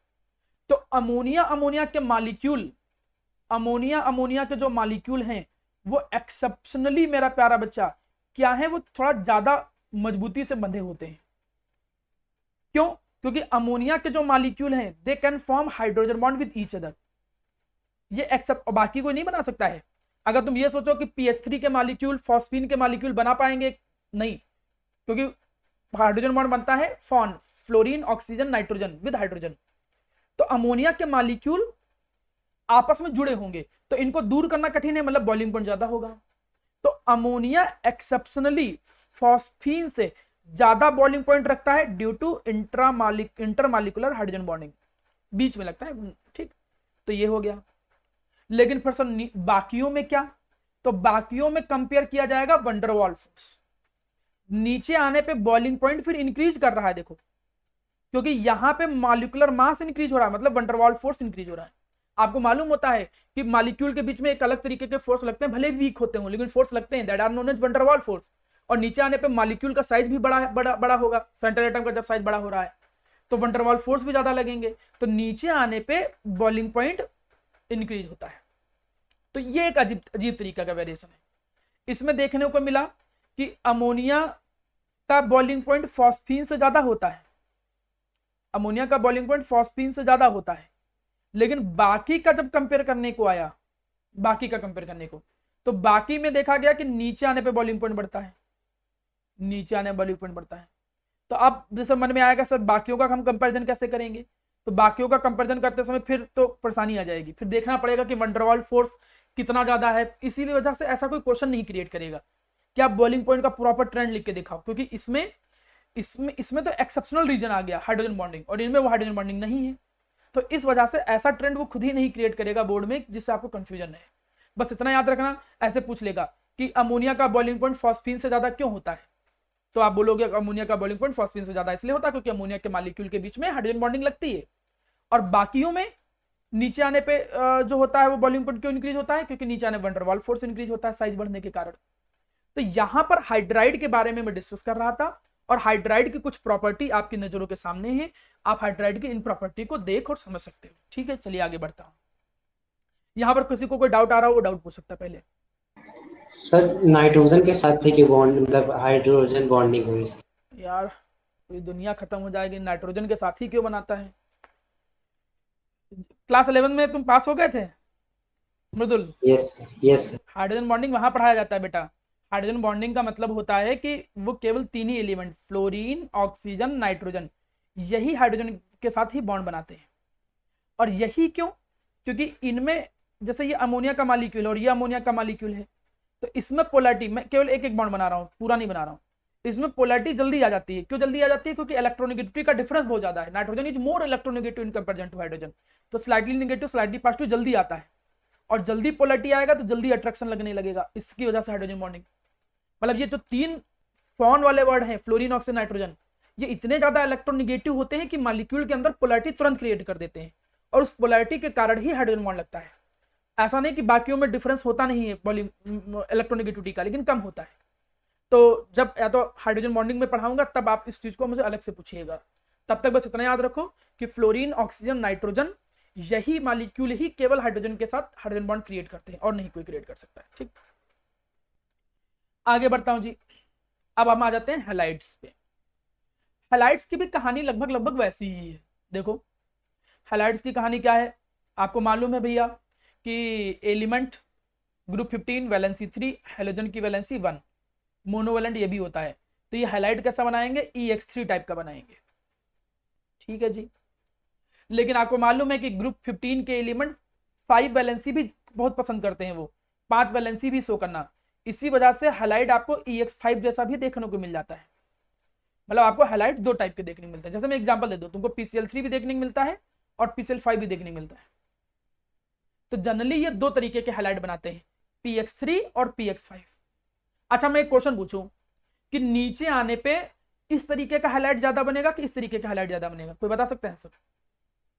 ग्रुप में नीचे आने पे किस टाइप का हैलाइड? EX3 PX3 टाइप का या EX3 टाइप का? क्यों? Shielding effect. अरे शील्डिंग इफेक्ट तुम यार कहीं का कहीं लगा देते हो। Inert pair effect. Inert pair effect मतलब तुमने पढ़ लिया है केमिस्ट्री में थोड़ा बहुत, तो इसका मतलब कहीं कुछ भी थोड़ी बोल दोगे कि जो भी दिमाग में आ जाए बोल दोगे। नीचे आने पे लोअर ऑक्सीडेशन स्टेट की स्टेबिलिटी बढ़ती है। लोअर ऑक्सीडेशन स्टेट वो ज्यादा शो करना चाहता है, +3 ज्यादा शो करना चाहेगा +5 के कंपेरिजन में। क्यों? क्योंकि due to inert pair effect. Shielding effect अलग कॉन्सेप्ट होता था। तो कहानी लगभग वही है कि भैया ये जो होते हैं ये 2 तरीके के हैलाइड बनाते हैं। कौन कौन से? एक तो ट्राई हैलाइड बनाते हैं टाइप ऑफ EX3, और जैसे इस, अच्छा ये बनाते हैं। लेकिन इन ट्राई हैलाइड में जो छोटे वाले हैलोजन होते हैं वो तो स्टेबल हैं, लेकिन ये नहीं स्टेबल होते हैं। जैसे स्टेबल हो भी कैसे? नाइट्रोजन बेचारा इतना बिल्कुल छोटा सा बेचारा है, और ब्रोमीन बिल्कुल बड़े बड़े से हैं। ब्रोमीन बड़े बड़े से ब्रोमीन है, तो इतने बड़े बड़े साइज के ब्रोमीन को संभाल पाना उस बॉन्ड लेंथ के बस में ही नहीं है। तो ब्रोमीन और आयोडीन का साइज इतना बड़ा होता है कि ये जो इस तरीके के कंपाउंड है वो अनस्टेबल हो जाते हैं। मतलब अगर कोई पूछे कि ट्राई हैलाइड में जो NBr3 होता है, Ni3 होता है, ये थोड़े अनस्टेबल होते हैं, जबकि बाकी वाले जो हैलाइड होते हैं वो स्टेबल होते हैं। जैसे अगर हम PCl3 की बात कर लें या हम और भी कोई बात कर लें, ठीक, तो ये अनस्टेबल क्यों होते हैं? तो आप बोलोगे due to very big size of side atom. Side atom का साइज जब बहुत बड़ा होता है, इस वजह से बॉन्ड वीक हो जाता है, पहली बात, और इलेक्ट्रॉनिक रिपल्सन भी ज्यादा लगने लगता है इनके क्लाउड के बीच में। इस वजह से ये जो है NBr3 और Ni3 ये थोड़े से अनस्टेबल होते हैं। अब दूसरी चीज देखो, बाकी के जो हैलाइड होते हैं ये पिरामिडल शेप रखते हैं। मैं एक काम करूंगा कि ये जो शेप वाली है वो कहानी में पूरी तो नहीं बताऊंगा, तो मैं आपको एक लेक्चर शेयर कर दूंगा, दैट इज VSPR थ्योरी, आज ही शेयर कर दूंगा, वैलेंशियल इलेक्ट्रॉन पेयर रिपल्सन थ्योरी। कई बच्चों को पीट पीट के मैंने ये पूरा चार्ट वार्ट याद कराया। केमिकल बॉन्डिंग में थी। हाँ याद आ रहा ना, मार खाए होगे इसका मतलब विजन, कि जब पूछ रहे थे 3-2 में क्या होगा, 2-2 में क्या होगा, मतलब टेट्राहेड्रल होगा। आपने दर्द तो खेड़ दिया। अच्छा, दर्द छेड़ दिया। तो उसमें वो टेबल देखो, जब पीटो ना तो जल्दा याद रहता है। हो सकता है कि इनको 11 का भले कुछ ना याद हो, लेकिन जो पीटे गए थे वो कॉन्सेप्ट जरूर याद है। तो उसमें तुम्हें क्या है, शेप याद रखना पड़ेगा, टेट्राहेड्रल कब बनता था, पिरामिडल कब बनता था, ये सब। तो जैसे NCl3 हो गया या PCl3 हो गया, तो इसका शेप कैसा होता है, पिरामिडल शेप होता है। अब पिरामिडल शेप क्या होता है, क्योंकि भैया इसके पास 3 बॉन्ड पेयर हैं, 3 बॉन्ड पेयर हैं और 1 लोन पेयर है। 3 बॉन्ड पेयर और 1 लोन पेयर की वजह से इसका शेप कैसा हो जाता है, पिरामिडल हो जाता है। तो ये जो शेप है वो कैसे क्रिएट होते हैं, उसके लिए क्लास 11 का एक लेक्चर मैं आपके साथ शेयर कर लूंगा, उससे क्लियर हो जाएगा। ठीक है, तब तक के लिए याद रखो कि जो EX3 टाइप के हैलाइड है, इनका जनरली शेप कैसा होता है, पिरामिडल शेप होता है। आगे की बात करता हूं, ट्राई हैलाइड तो बने ही बने, अब पेंटा हैलाइड की बात करता हूं। जो फास्फोरस, आर्सेनिक, एंटीमनी जो होते हैं, ये कुछ इस तरीके का पेंटाहेलाइड बनाते हैं, EX5 जैसा। नाइट्रोजन पेंटाहेलाइड नहीं बना सकता, ये क्वेश्चन आता है डायरेक्ट। क्यों? Nitrogen can not form pentahalide, direct question आता है, बताइए क्यों? Nitrogen pentahalide non availability of d orbital. हाँ, बात खत्म। Non availability of d orbital, so they can not extend their valency. तो और बिस्मिथ जो होता है वो भी पेंटाहेलाइड नहीं बनाता है due to inert pair effect. बड़ा इंटरेस्टिंग है, डी है लेकिन बनाता ये भी नहीं है। यहाँ इनर्ट पेयर इफेक्ट आ गया। क्यों? क्योंकि बिस्मिथ नीचे देखो, nitrogen, phosphorus, arsenic, antimony, bismuth. Nitrogen इसलिए नहीं बनाता है क्योंकि इसके पास डी है नहीं, इसके पास डी तो है लेकिन इनर्ट पेयर इफेक्ट लग गया। इनर्ट पेयर इफेक्ट से वो लोअर ऑक्सीडेशन स्टेट ज्यादा शो करना पसंद करता है हायर की जगह पे, तो इस वजह से बिस्मिथ नहीं बनाता है पेंटाहेलाइड, और नाइट्रोजन डी ऑर्बिटल के ना होने से नहीं बनाता है। तो इनऑर्गेनिक की एक सबसे अच्छी बात मैं तुमको बताऊं, हर एक लाइन को ध्यान से समझो और उसके पीछे रीजन समझो, वहीं से क्वेश्चन क्रिएट हो जाते हैं, ऑब्जेक्टिव क्वेश्चन हो जाते हैं। और इसमें कोई बहुत तीर नहीं है कि एक कॉन्सेप्ट सीखा आप उसका कोई दूसरा बदल के दे देंगे, नहीं। इनऑर्गेनिक कम्पिटेटिव अप्रोच के लिए सबसे अच्छा होता है, यही ही है। पिरामिडल शेप होता है तो पिरामिडल ही होता है। आंसर आया, सीधे टिक के आगे बढ़ गए। ये नहीं कि इस क्वेश्चन में पिरामिडल हो गया, दूसरे में कुछ और हो गया, ऐसा नहीं। तो इनऑर्गेनिक थोड़ा सा मंगिंग वाला पोर्शन है, लेकिन सबके पीछे कॉन्सेप्ट होते हैं। मेरे सामने मेरा बच्चा जो ऑक्साइड होता है, उस ऑक्साइड में हमें कई सारे कंटेंट को पढ़ना है, थोड़ा ध्यान से समझिएगा, चीजें समझ में आ जाएंगी। ऐसा नहीं है कि कोई बहुत ज्यादा चीजें कठिन है, आराम से प्रॉपर समझोगे तब भी समझ में आएगा। ऑक्साइड की अगर हम बात करें तो ये भी दो तरीके के ऑक्साइड बनाते हैं, E2O3 जैसा और E2O5 जैसा। जनरली क्या है कि जो ग्रुप नंबर 15 के एलिमेंट हैं, ऑक्सीजन की तो वैलेंसी फिक्स ही है, वो 2 होती है। इनकी वैलेंसी या तो 3 या तो 5, या 3 और 5 दो खास वैलेंसी शो करते हैं। इसकी वजह से जो इनके ऑक्साइड बनते हैं, ये ऑक्साइड या तो E2O3 जैसे बनेंगे, या तो ये ऑक्साइड जो होंगे E2O5 जैसे बनेंगे। ये दो तरीके के ऑक्साइड बनते हैं। अब एक बात समझिएगा, ये बात कई जगह पर यूज होता है, केवल यहीं पे ही नहीं, ये किसी भी ऑक्साइड में। और जनरली मुझे देखता हूं कि इनऑर्गेनिक का एक अच्छा कॉन्सेप्ट है, क्या कि जहां पर एलिमेंट हायर ऑक्सीडेशन स्टेट में होते हैं वो मोर एसिडिक होते हैं। अगर जनरली माना मैं दो ऑक्साइड बना दूं, E2O3 और E2O5, और अगर आपसे कोई पूछे कि कौन सा ऑक्साइड मोर एसिडिक है, तो हम यहां पर बोलते हैं कि ये जो ऑक्साइड होगा वो मोर एसिडिक होगा। ये सीधा सा कॉन्सेप्ट याद रखिएगा कि जो एसिडिक नेचर होता है, एसिडिक नेचर होता है वो एलिमेंट के आप कह सकते हो कि ऑक्सीडेशन नंबर के डायरेक्टली प्रोपोर्शनल होता है। आप इसके पीछे रीजन अगर जानने की कोशिश करो तो आप ऐसे भी कह सकते हो कि यहां पर ऑक्सीडेशन नंबर +3 है, यहां पर ऑक्सीडेशन नंबर +5 है। तो जो एलिमेंट का इलेक्ट्रॉन अट्रैक्ट करने का नेचर होगा वो थोड़ा सा लिटिल बिट ज्यादा होगा, और जिनका इलेक्ट्रॉन गेन करने का नेचर होता है वो जनरली एसिडिक होते हैं। कहीं कहीं पे जो एक्सप्लेनेशन दिया है वो इसी तरीके से दिया है। आप कभी भी किसी भी ऑक्साइड को एसिडिटी के बेसिस पे कंपेयर करना है तो आप सेंट्रल एटम के क्या निकालो, ऑक्सीडेशन नंबर निकालो। जिसका ऑक्सीडेशन नंबर जितना ज्यादा होगा वो उतना ही ज्यादा एसिडिक होगा। हम जब ऑक्साइड की बात कर रहे हैं तो यहां पर सबसे पहले जो हम ऑक्साइड डिस्कस करेंगे वो नाइट्रोजन के ऑक्साइड डिस्कस करेंगे। अच्छा, यहां पर देखो नाइट्रोजन के ऑक्साइड कई सारे होते हैं। इन कई सारे नाइट्रोजन के ऑक्साइड की मैं बात करूं, जैसे ये डाई नाइट्रोजन ऑक्साइड है पहले नंबर पे। आपको अगर मालूम हो तो इसे हम लॉफिंग गैस भी बोलते हैं। ठीक, अगर माना जैसे जो लोग हंसते नहीं है तो अगर उनको हम ये गैस प्रोवाइड करा दें तो हो सकता है थोड़ा बहुत हंस भी ले, तो ये लॉफिंग गैस कहलाता है। अच्छा, एक बात तुम देखो, जरूरी नहीं है कि जो एलिमेंट होते हैं ग्रुप 15 के वो -3 या +5 +3 केवल इतनी ही ऑक्सीडेशन स्टेट शो करें। आप यहां पर देखो नाइट्रोजन के ऑक्साइड कितने ऑक्सीडेशन स्टेट में है, +1 में भी है, +2 में भी है, +3 में भी है, +4 में भी है, +4, मतलब आप देखो सब में है। एक बार हो सकता है कि आपके मन में ये डाउट आए कि सर आप तो बता रहे थे कि नाइट्रोजन जनरली जो होता है वो तो -3 ऑक्सीडेशन स्टेट शो करता है, और ऑक्साइड है यहाँ पर जितने बना रहे हो उनमें कहीं भी -3 नहीं है। आप तो चिल्ला चिल्ला के पढ़ा रहे थे कि नाइट्रोजन ज्यादातर में -3 ऑक्सीडेशन स्टेट शो करता है, और यहां पर हम जब देख रहे हैं तो सब प्लस ऑक्सीडेशन स्टेट शो कर रहे हैं। तो एक्चुअली अगर इलेक्ट्रोनेगेटिविटी देखो तो इलेक्ट्रोनेगेटिविटी में अगर तुम देखो तो फॉरवर्ड नाइट्रोजन से ज्यादा इलेक्ट्रोनेगेटिविटी ऑक्सीजन की होती है। मतलब जब नाइट्रोजन और ऑक्सीजन का कॉम्बिनेशन किया जाएगा तो ऑक्सीजन नाइट्रोजन की तरफ से इलेक्ट्रॉन खींचेगा, मतलब नाइट्रोजन पे एक तरीके से प्लस चार्ज आएगा, मतलब वो हमेशा पॉजिटिव ऑक्सीडेशन स्टेट शो करेगा।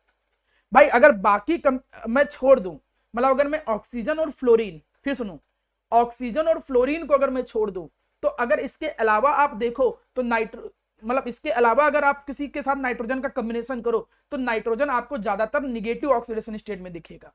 क्योंकि ऑक्सीजन ज्यादा इलेक्ट्रोनिगेटिव है, इसलिए जैसे नाइट्रोजन ऑक्सीजन, यहाँ देखो ये नाइट्रोजन है, ये ऑक्सीजन है, ये ज्यादा इलेक्ट्रोनिगेटिव है, तो ये अपने पे कौन सा ऑक्सीडेशन नंबर चाहेगा, माइनस, और फिर नाइट्रोजन पे कौन सा ऑक्सीडेशन स्टेट आएगा, प्लस।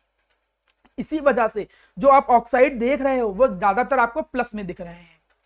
ऑक्सीडेशन नंबर कैसे निकाला जाता है ये भी आपको मालूम है, मुझे नहीं लगता है ये बताने की जरूरत है।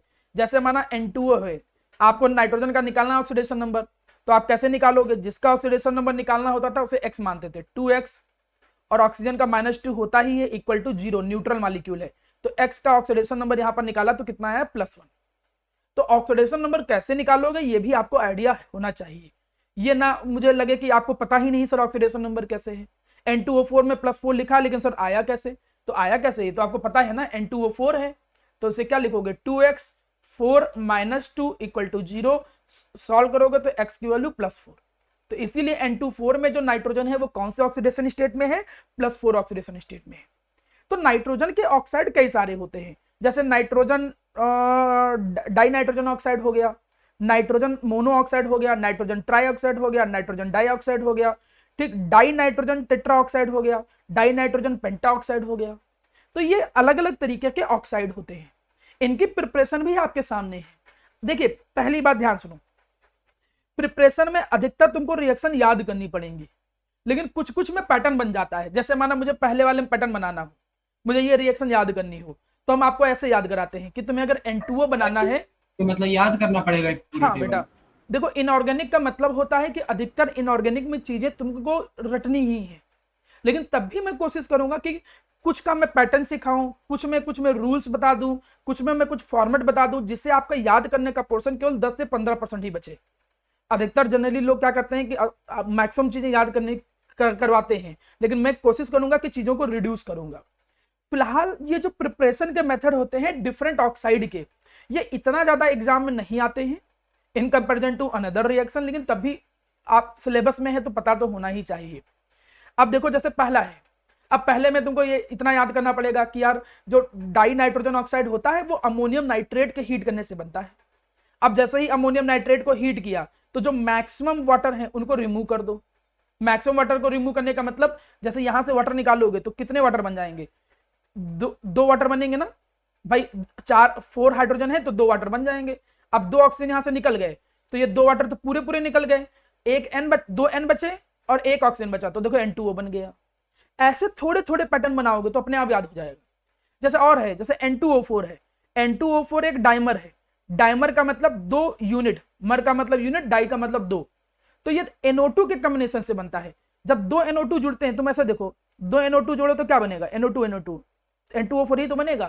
तो इसीलिए अगर N2O4 बनाना है तो NO2 को, 2 मॉलिक्यूल ऑफ NO2 को थोड़ा सा कूल करके हीट करना पड़ेगा, पहले मतलब हीट करना पड़ेगा। जैसे तुम मतलब कूल करोगे तो डाइमर बन जाएगा, और हीट करोगे तो वापस वो NO2 में कन्वर्ट हो जाएगा। तो लगभग तो रिएक्शन याद ही हो रही है। लास्ट में जब ये टॉपिक कंप्लीट हो जाएगा, पूरा ये चैप्टर कंप्लीट हो जाएगा, तो लास्ट में मैं कोशिश करूंगा कि जितनी भी रिएक्शन याद करने के शॉर्टकट होते हैं या कैसे हम रिएक्शन याद करें, उनकी जो ट्रिक्स होती हैं, मैं कोशिश करूंगा कि इनको एक साथ कवर अप करूंगा। अभी आप समझते चलो कि कौन कौन सी रिएक्शन है, लास्ट में मैं एक साथ सारी रिएक्शन को फिर एक जगह पे लिख दूंगा और फिर मैं कहूंगा देखो इसको ऐसे से याद करना है, तब तुम्हें थोड़ा ज्यादा अच्छा लगेगा याद करने में। अभी मैं यहाँ पैटर्न बताऊंगा, फिर अगले में फिर पैटर्न बताऊंगा, तो सब छूटने लग जाएंगे पैटर्न। अभी रिएक्शन देखते चलो और लास्ट में मैं सारी रिएक्शन एक साथ याद कराने की आपको बिल्कुल कोशिश करूंगा, ठीक है। अब जैसे लेड नाइट्रेट है, मैं तुमको बताऊं कि अधिकतर जितने भी नाइट्रेट होते हैं मेटल के, उनको जब तुम हीट करते हो तो नाइट्रोजन डाइऑक्साइड निकलता ही निकलता है और मेटल का ऑक्साइड बनता है, तो उससे ये भी रिएक्शन याद हो जाएगी। तो ऐसा नहीं कि कोई बहुत कठिन टास्क है इनको याद करना, लेकिन चूंकि बोर्ड में प्रिपरेशन वाला हिस्सा बहुत कम आता है, आप पिछले साल के पेपर देखो, वहां पर अगर चेक करोगे कि आपसे नाइट्रोजन पेंटाऑक्साइड जो है, डाई नाइट्रोजन पेंटाऑक्साइड, क्या उसकी प्रिपरेशन पूछी गई है, आप देखोगे नहीं। मेटल ऑक्साइड की प्रिपरेशन बहुत कम आई है, लेकिन इसके बावजूद भी ये मेरी जिम्मेदारी है कि मैं आपको इसको याद कराऊं, लेकिन ये सब लास्ट में पोर्शन में रखेंगे। अभी बस इतना याद रखो, ये अलग अलग मेटल ऑक्साइड, अलग अलग नाइट्रोजन के ऑक्साइड के प्रिपेयर करने के तरीके हैं। जो ज्यादातर पूछा जाता है बोर्ड में, वो मैं तुमको बताऊं क्या पूछा जाता है। जो बोर्ड में ज्यादातर पूछा जाता है वो 2 क्वेश्चन एक नंबर के पूछे जाते हैं। कौन कौन से?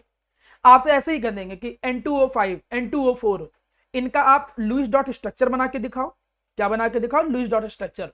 और कोवलेंसी बताओ कितनी होती है। कोवलेंसी का मतलब कितने कोवलेंट बॉन्ड बना रहा है नाइट्रोजन उसके अंदर। इनमें से भी अगर तुम देखो तो सबका नहीं आता है। जैसे एनओ तुम देख लो तो एनओ एक्सेप्शन केस है। याद करो क्लास 11 में जब ऑक्टेट रूल पढ़ते थे तो ऑक्टेट रूल में कुछ एक्सेप्शन केस आते थे जिनको बोलते थे ऑड इलेक्ट्रॉन मॉलिक्यूल, जो ऑक्टेट रूल नहीं फॉलो करते हैं, जिनके लुईस डॉट स्ट्रक्चर प्रॉपर्ली नहीं बनाए जा सकते हैं। तो NO और NO2 ये तो एक्सेप्शनल केस हो गए, तो आपको बहुत चिंता नहीं करना है। जब आपको पहले से पता है कि NO और NO2 एक्सेप्शनल केस हैं तो इनके लुईस डॉट ना तो ज्यादातर एग्जाम में पूछे जाते हैं, और अगर आएगा भी तो तुमको पता रहेगा जब एक्सेप्शनल केस है तो उसके उस अप्रोच के अकॉर्डिंग बना ही लोगे। हम बाकी का पैटर्न सिखा रहे हैं कि बाकी के पैटर्न में कैसे चलना है, थोड़ा ध्यान दो। बाकी के देखिए जैसे जो ज्यादातर एग्जाम में आता है, जैसे N2O3 आता है, N2O4 आता है, N2O5 आता है। N2 का मतलब डाई नाइट्रोजन, और जितने ऑक्सीजन है उस बेसिस पे oxide. Die nitrogen trioxide, die nitrogen tetroxide, die nitrogen pentoxide. इनका स्ट्रक्चर कैसे बनाओगे, देखो यहां पर थोड़ा सा शॉर्टकट लिखा भी है। क्या लिखा है कि जितने नाइट्रोजन हो, मतलब ईच नाइट्रोजन, आप पहले ये समझो कि जितने नाइट्रोजन होता है वो मैक्सिमम 4 बॉन्ड बनाता है, इससे ज्यादा नहीं। हर नाइट्रोजन जो मैक्सिमम 4 बॉन्ड बना सकता है, ये तो तुम पहले ही रूल पता था कि मैक्सिमम कोवलेंसी नाइट्रोजन की 4 होती, तो एक ये दिमाग में रखो। अब ये टाइम इतना नहीं है कि इलेक्ट्रॉन निकाल के डिस्ट्रीब्यूट करके तुम लुईस डॉट बनाओगे, इतना समय भी नहीं है और ना तुम इतना अप्लाई भी कर पाओगे। अब इसमें एक चीज और समझो, इसमें तुम ये समझो कि जितने भी नाइट्रोजन होंगे उनको पहले डबल बॉन्ड O के साथ कम से कम एक, एटलीस्ट एक डबल बॉन्ड O तो दो ही दो। जितने भी नाइट्रोजन, अगर 4 नाइट्रोजन है तो चारों को एक डबल बॉन्ड O दो, 2 नाइट्रोजन है तो दोनों को कम से कम एक एक डबल बॉन्ड O तो देना ही देना, ये रूल है। और उसके बाद आपको ऑक्टेट कंप्लीट कर देना है सबका, जबरदस्ती ऑक्टेट कंप्लीट कर देना है। कैसे? Complete octet forcefully. ये कोई रूल नहीं है, केवल शॉर्टकट बता रहा हूं। जैसे माना मुझे N2O3 का बनाना है, ठीक, मैं इस पे चलता हूं पहले। तो N2O3 बनाना है तो हमने ये नाइट्रोजन बनाया, ठीक, इधर एक नाइट्रोजन बनाया, ओके। अब सर ने आपको क्या सिखाया? सर ने आपको सिखाया कि कम से कम 2 डबल बॉन्ड O तो बेटा बनाओ ही, मतलब जितने नाइट्रोजन है तो कम से कम उतने डबल बॉन्ड O बनाओ ही। तो एक डबल बॉन्ड O यहां आ गया, एक डबल बॉन्ड O यहां आ गया, ठीक, इतना तो हमने बोला ही था। अब ऐसा तो नहीं है कि ये दोनों अलग घूमते रहेंगे, ऑब्वियसली चीज है, ऐसा नहीं कि अलग घूमते रहेंगे, इनके बीच में भी बॉन्ड बनेगा।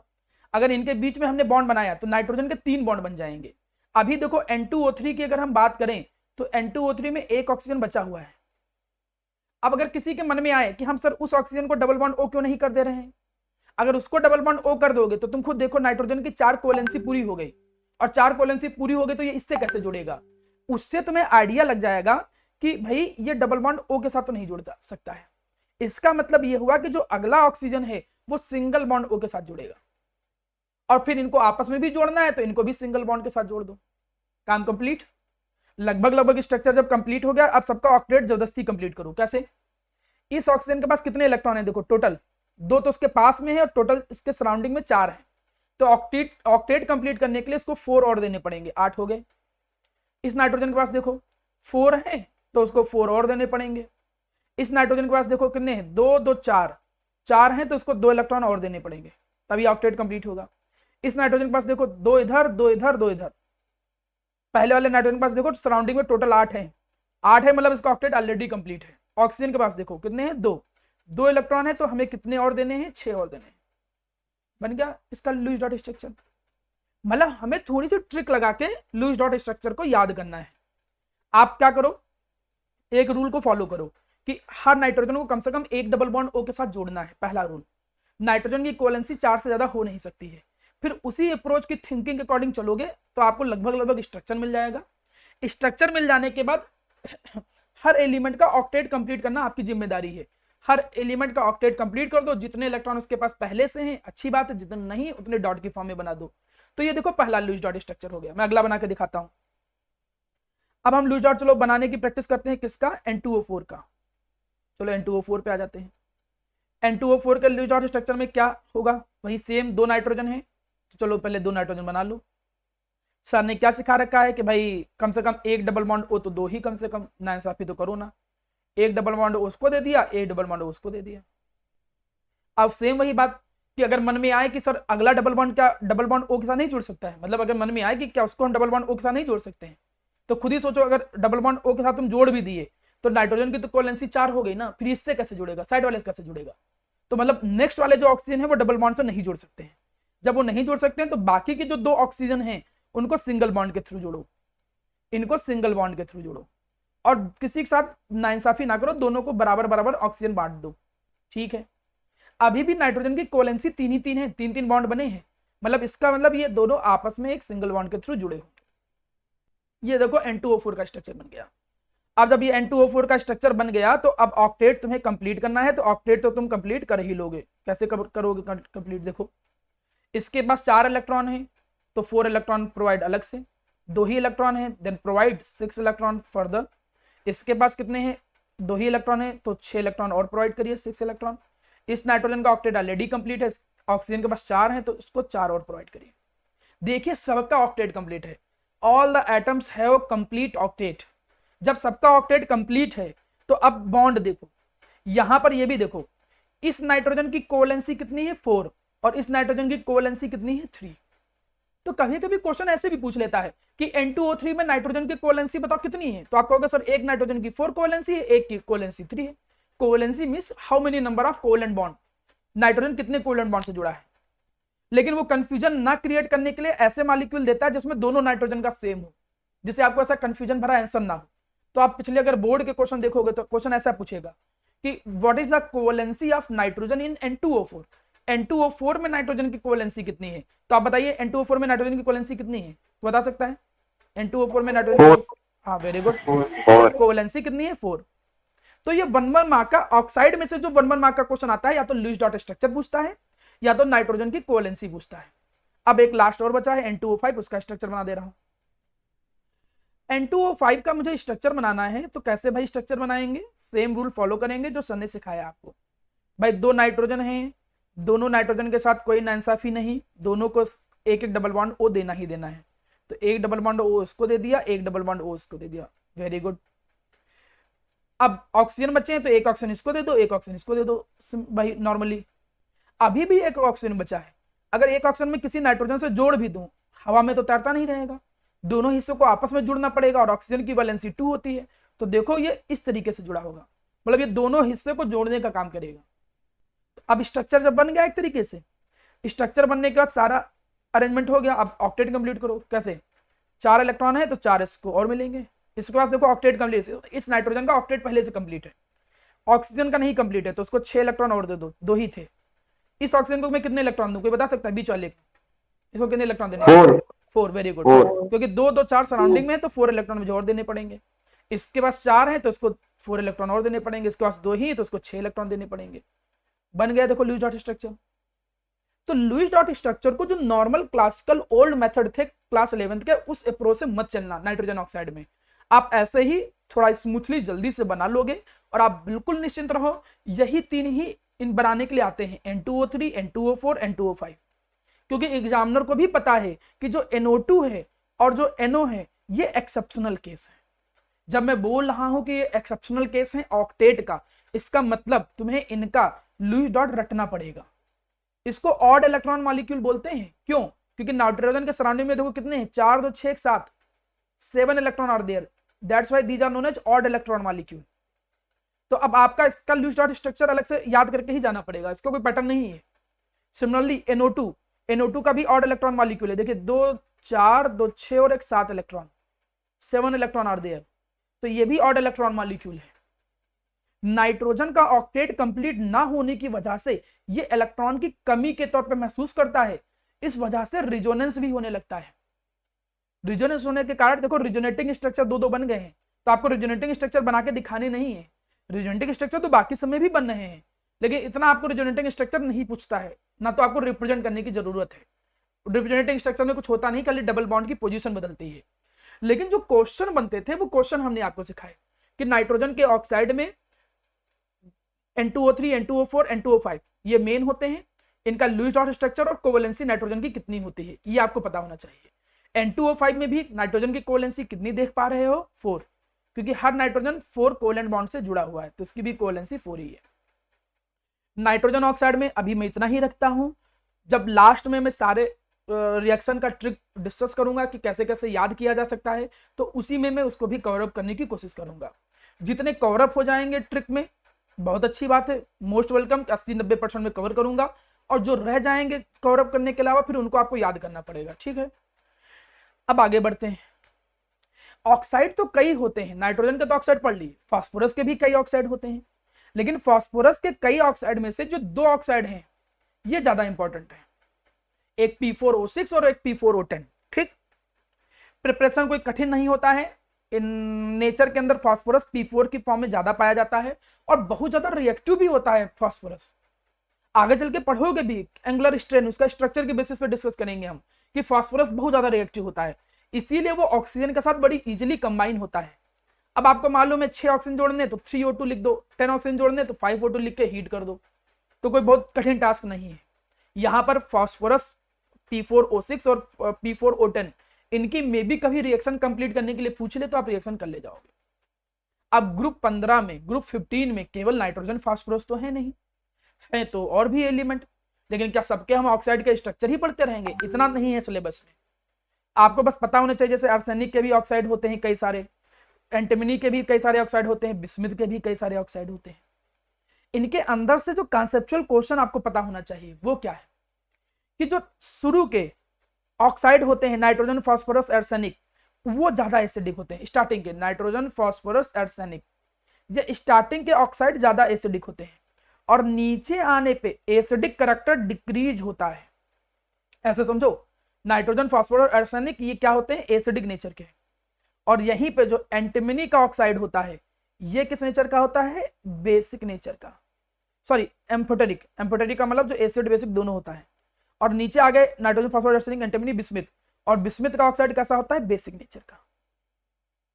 मतलब अगर तुम ऑर्डर देखो ऑक्साइड का तो कुछ इस तरीके से वेरी करता है, कोई बहुत बड़ी बात नहीं है कि जो मैं बोल रहा हूं उसको क्वेश्चन ना बना दे। वो आप ऐसे ही क्वेश्चन कर सकते हो, 1 नंबर का कोई क्वेश्चन दे दे कि explain the variation of the acidic and basic property of the oxide of group 15 element. Group 15 element के जो ऑक्साइड है उनका एसिडिक और बेसिक नेचर पे कमेंट करो, तो आप बोलोगे नाइट्रोजन फास्फोरस आर्सेनिक इनके सबके ऑक्साइड ज्यादातर देखने को मिलते हैं एसिडिक। बिस्मिथ का जो ऑक्साइड होता है वो एम्फोटेरिक नेचर का होता है, और एंटीमनी का, और बिस्मिथ का जो ऑक्साइड होता है वो बेसिक नेचर का होता है। पढ़ाया भी गया है आपको कि नीचे आने पे जो बेसिक नेचर होता है वो बढ़ता है क्योंकि साइज बढ़ रहा है। आप दूसरे तरीके से भी, दूसरी अप्रोच से चलो, आप इस अप्रोच को छोड़कर दूसरी अप्रोच से चलो। आपको मालूम है कि बिस्मिथ जो होता है उस बिस्मिथ का साइज जो है, बिस्मिथ का जो साइज है वो बहुत बिगर है, बहुत बड़ा साइज है। नीचे आने पे मेटालिक प्रॉपर्टी बढ़ती है, और क्लास 10th में तुमने पढ़ा है मेटल के ऑक्साइड बेसिक होते हैं, नॉन मेटल के ऑक्साइड एसिडिक होते हैं। मतलब जितना मेटालिक प्रॉपर्टी बढ़ती जाएगी बेसिक नेचर भी बढ़ेगा। इस वजह से बिस्मिथ का जो ऑक्साइड होता है वो बेसिक नेचर का होता है, एंटीमनी का एम्फोटेरिक, और ऊपर वाले एसिडिक नेचर के। तो थोड़ा ये जो प्रॉपर्टीज सिखाई जा रही है इनको भी दिमाग में रखो। अभी मैं आज की क्लास में कुछ क्वेश्चन भी प्रैक्टिस करूंगा कि कैसे क्वेश्चन आते हैं। जितना पढ़ाया है उतनी ही थ्योरी को दिमाग में रखते हुए क्वेश्चन क्रिएट करने की कोशिश करूंगा। 10-12 क्वेश्चन कराऊंगा तो एक आइडिया लगेगा कि कैसे कैसे और एक्स्ट्रा क्वेश्चन आ सकते हैं। आगे देखते हैं। अब आ गए ऑक्सो एसिड नाइट्रोजन के। कई बार, जैसे पिछली बार जब सिलेबस रिमूव हुआ था तो ऑक्सो एसिड हटा दिए गए थे। मैं यहां पर पूरा सिलेबस कवर कर रहा हूं। मैं बोल चुका हूं कि आप अभी एक बार पूरा सिलेबस पढ़िए। अगर हट भी गया होगा तो आपके नीट, मेडिकल या जो भी एग्जाम, मतलब IIT का एग्जाम होगा तो उसमें हो सकता है हेल्प करे आपको। और जब लास्ट में मुझे रिवीजन सैंपल पेपर लगाना होगा तो full according to the syllabus चलेंगे, ठीक है। अब यहां पर दिए गए ऑक्सो एसिड। ज्यादातर मैं ऑक्सो एसिड उनको बोलता हूं जिस एसिड के अंदर ऑक्सीजन एलिमेंट कम से कम हो, they are generally known as oxo acid. अब ऑक्सो एसिड अगर मैं देखूं तो ये कई तरीके के हैं। जैसे नाइट्रोजन के ऑक्सो एसिड देखो तो hypo nitrous acid, nitrous acid, nitric acid. आप इसको जानते होगे, देखो इसको आप जानते होगे, नाइट्रिक एसिड। नाइट्रस भी नाम सुना होगा लेकिन नाइट्रिक का ज्यादा नाम सुना होगा। लेकिन नाइट्रोजन के जो ऑक्सो एसिड हैं उनके कंपैरिजन में जो ज्यादातर एग्जाम में, कॉम्पिटिटिव और बोर्ड सब में जो पूछा जाता है वो फास्फोरस के पूछे जाते हैं। इसीलिए मैं ऑक्सो एसिड केवल फास्फोरस के ही डिस्कस करूंगा, उसी से बाकी के आइडिया अपने आप लग जाएंगे। फास्फोरस जो होता है इसके जो ऑक्सो एसिड होते हैं वो +1, +3, +5 कई सारे। जैसे एक हाइपोफॉस्फोरस हो गया, हाइपोफॉस्फोरस को हम फॉस्फेनिक भी बोलते हैं। एक अर्थोफॉस्फोरस हो गया, उसको केवल फास्फोरस भी बोलते हैं। एक अर्थोफॉस्फोरिक हो गया, एक हो गया पायरोफॉस्फोरिक, मेटाफॉस्फोरिक, और भी होते हैं। अब सर ये कैसे याद करें, थोड़ा कंफ्यूजन हो रहा होगा, अर्थो, पैरा, मेटा, ये सब मतलब क्या है।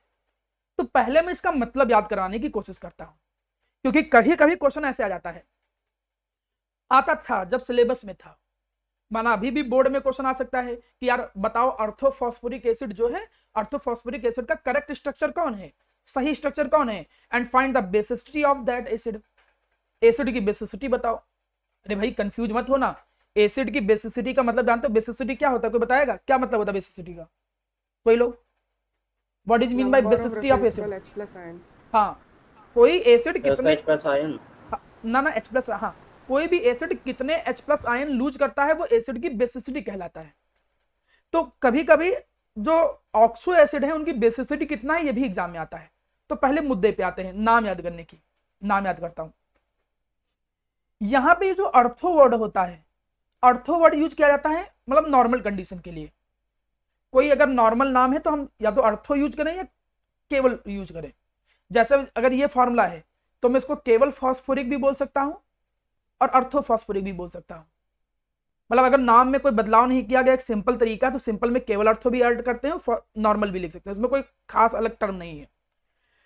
उसमें भी दो चीज समझो, एक समझो अस और एक का मतलब इक। ये चीज तो तुमने सुना होगा, जैसे फेरस, फेरिक। जो कम ऑक्सीडेशन नंबर होता है उसमें अस लगता है, जो ज्यादा ऑक्सीडेशन नंबर होता है उसमें इक लगता है।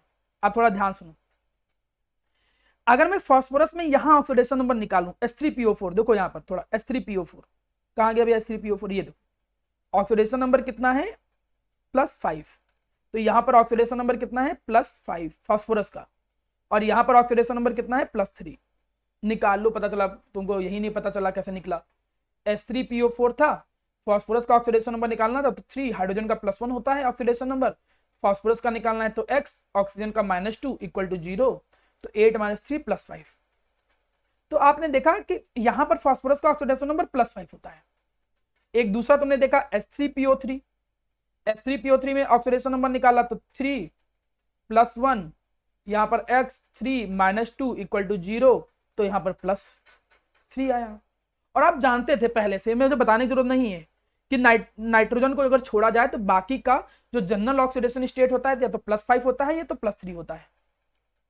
मतलब दो नॉर्मल हो गए ऑक्सो एसिड, उनमें से जिसका ज्यादा ऑक्सीडेशन नंबर होगा उसमें इक लगेगा, जिसका कम होता है उसमें अस लगेगा। ये सेम रूल है, जैसे आप फेरस Fe2+ को फेरस बोलते हो और Fe3+ को क्या बोलते हो, फेरिक बोलते हो। इसमें अस लगाते हो, इसमें इक लगाते हो। जिसका कम होता है उसमें अस लगाते हो, जिसका ज्यादा होता है उसमें इक लगाते हो। फेरस और फेरिक। नाइट्रस और नाइट्रिक वही सेम रूल चलता है, कम वाले में अस, ज्यादा वाले में इक।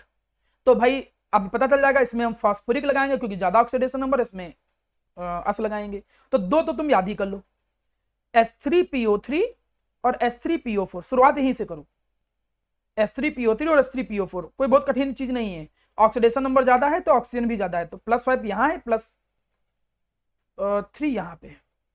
दोनों के नाम भी कोई बहुत कठिन नहीं, आराम से याद भी हो जाएंगे। कम है तो अस, तो हम कहेंगे क्या, फास्फोरस, केवल फास्फोरस एसिड बोलो या तो अर्थोफॉस्फोरस बोलो, दोनों नाम सही। मतलब इसको तुम क्या कहो, केवल फास्फोरस एसिड बोलो या फिर इसको क्या बोलो, अर्थोफॉस्फोरस बोलो। अर्थोफॉस्फोरस एसिड नाम दो। चलिए, अस इसलिए बोला क्योंकि कम था। नीचे वाले का नाम फास्फोरिक एसिड, नीचे वाले को या तो तुम केवल फास्फोरिक एसिड बोलो या तो केवल फास्फोरिक एसिड बोलो या तो क्या बोलो, अर्थोफॉस्फोरिक एसिड। केवल फास्फोरिक एसिड या तो अर्थोफॉस्फोरिक एसिड बोलो। तो दोनों में तो कोई बहुत बड़ी बात नहीं कि फास्फोरस का जो कॉमन ऑक्सीडेशन स्टेट है वो +3 है, +5 है, कम वाले का अस, ज्यादा वाले का इक, तो अर्थोफॉस्फोरस, अर्थोफॉस्फोरिक। अर्थो हटा भी सकते हो, केवल फास्फोरस, केवल फास्फोरिक, तो ये नॉर्मल हो गए। तो इन दोनों में तो कोई खास प्रॉब्लम नहीं, ये दो याद किए जा सकते हैं। तो इसलिए ये मत कहिएगा कि नहीं कोई बहुत बड़ी चीज है, ये तो दो नॉर्मल है, नॉर्मल तो याद करने ही पड़ेंगे। तो पहले दो तुमने याद कर लिए, अर्थोफॉस्फोरस और अर्थोफॉस्फोरिक। अब देखो, हम यहां पे प्यारा बेटा पायरो वर्ड कब लगाते हैं, जैसे कई जगह पर पायरो वर्ड आया है। पायरो का मतलब होता है स्ट्रॉन्ग हीटिंग, कई जगह पर पढ़ा होगा पायरोमेटलर्जी, स्ट्रॉन्ग हीटिंग। पायरो का मतलब ही होता है पायरोमीटर, जो बहुत हाई टेम्परेचर मेजर करने की डिवाइस होती है उनको पायरोमीटर बोलते हैं।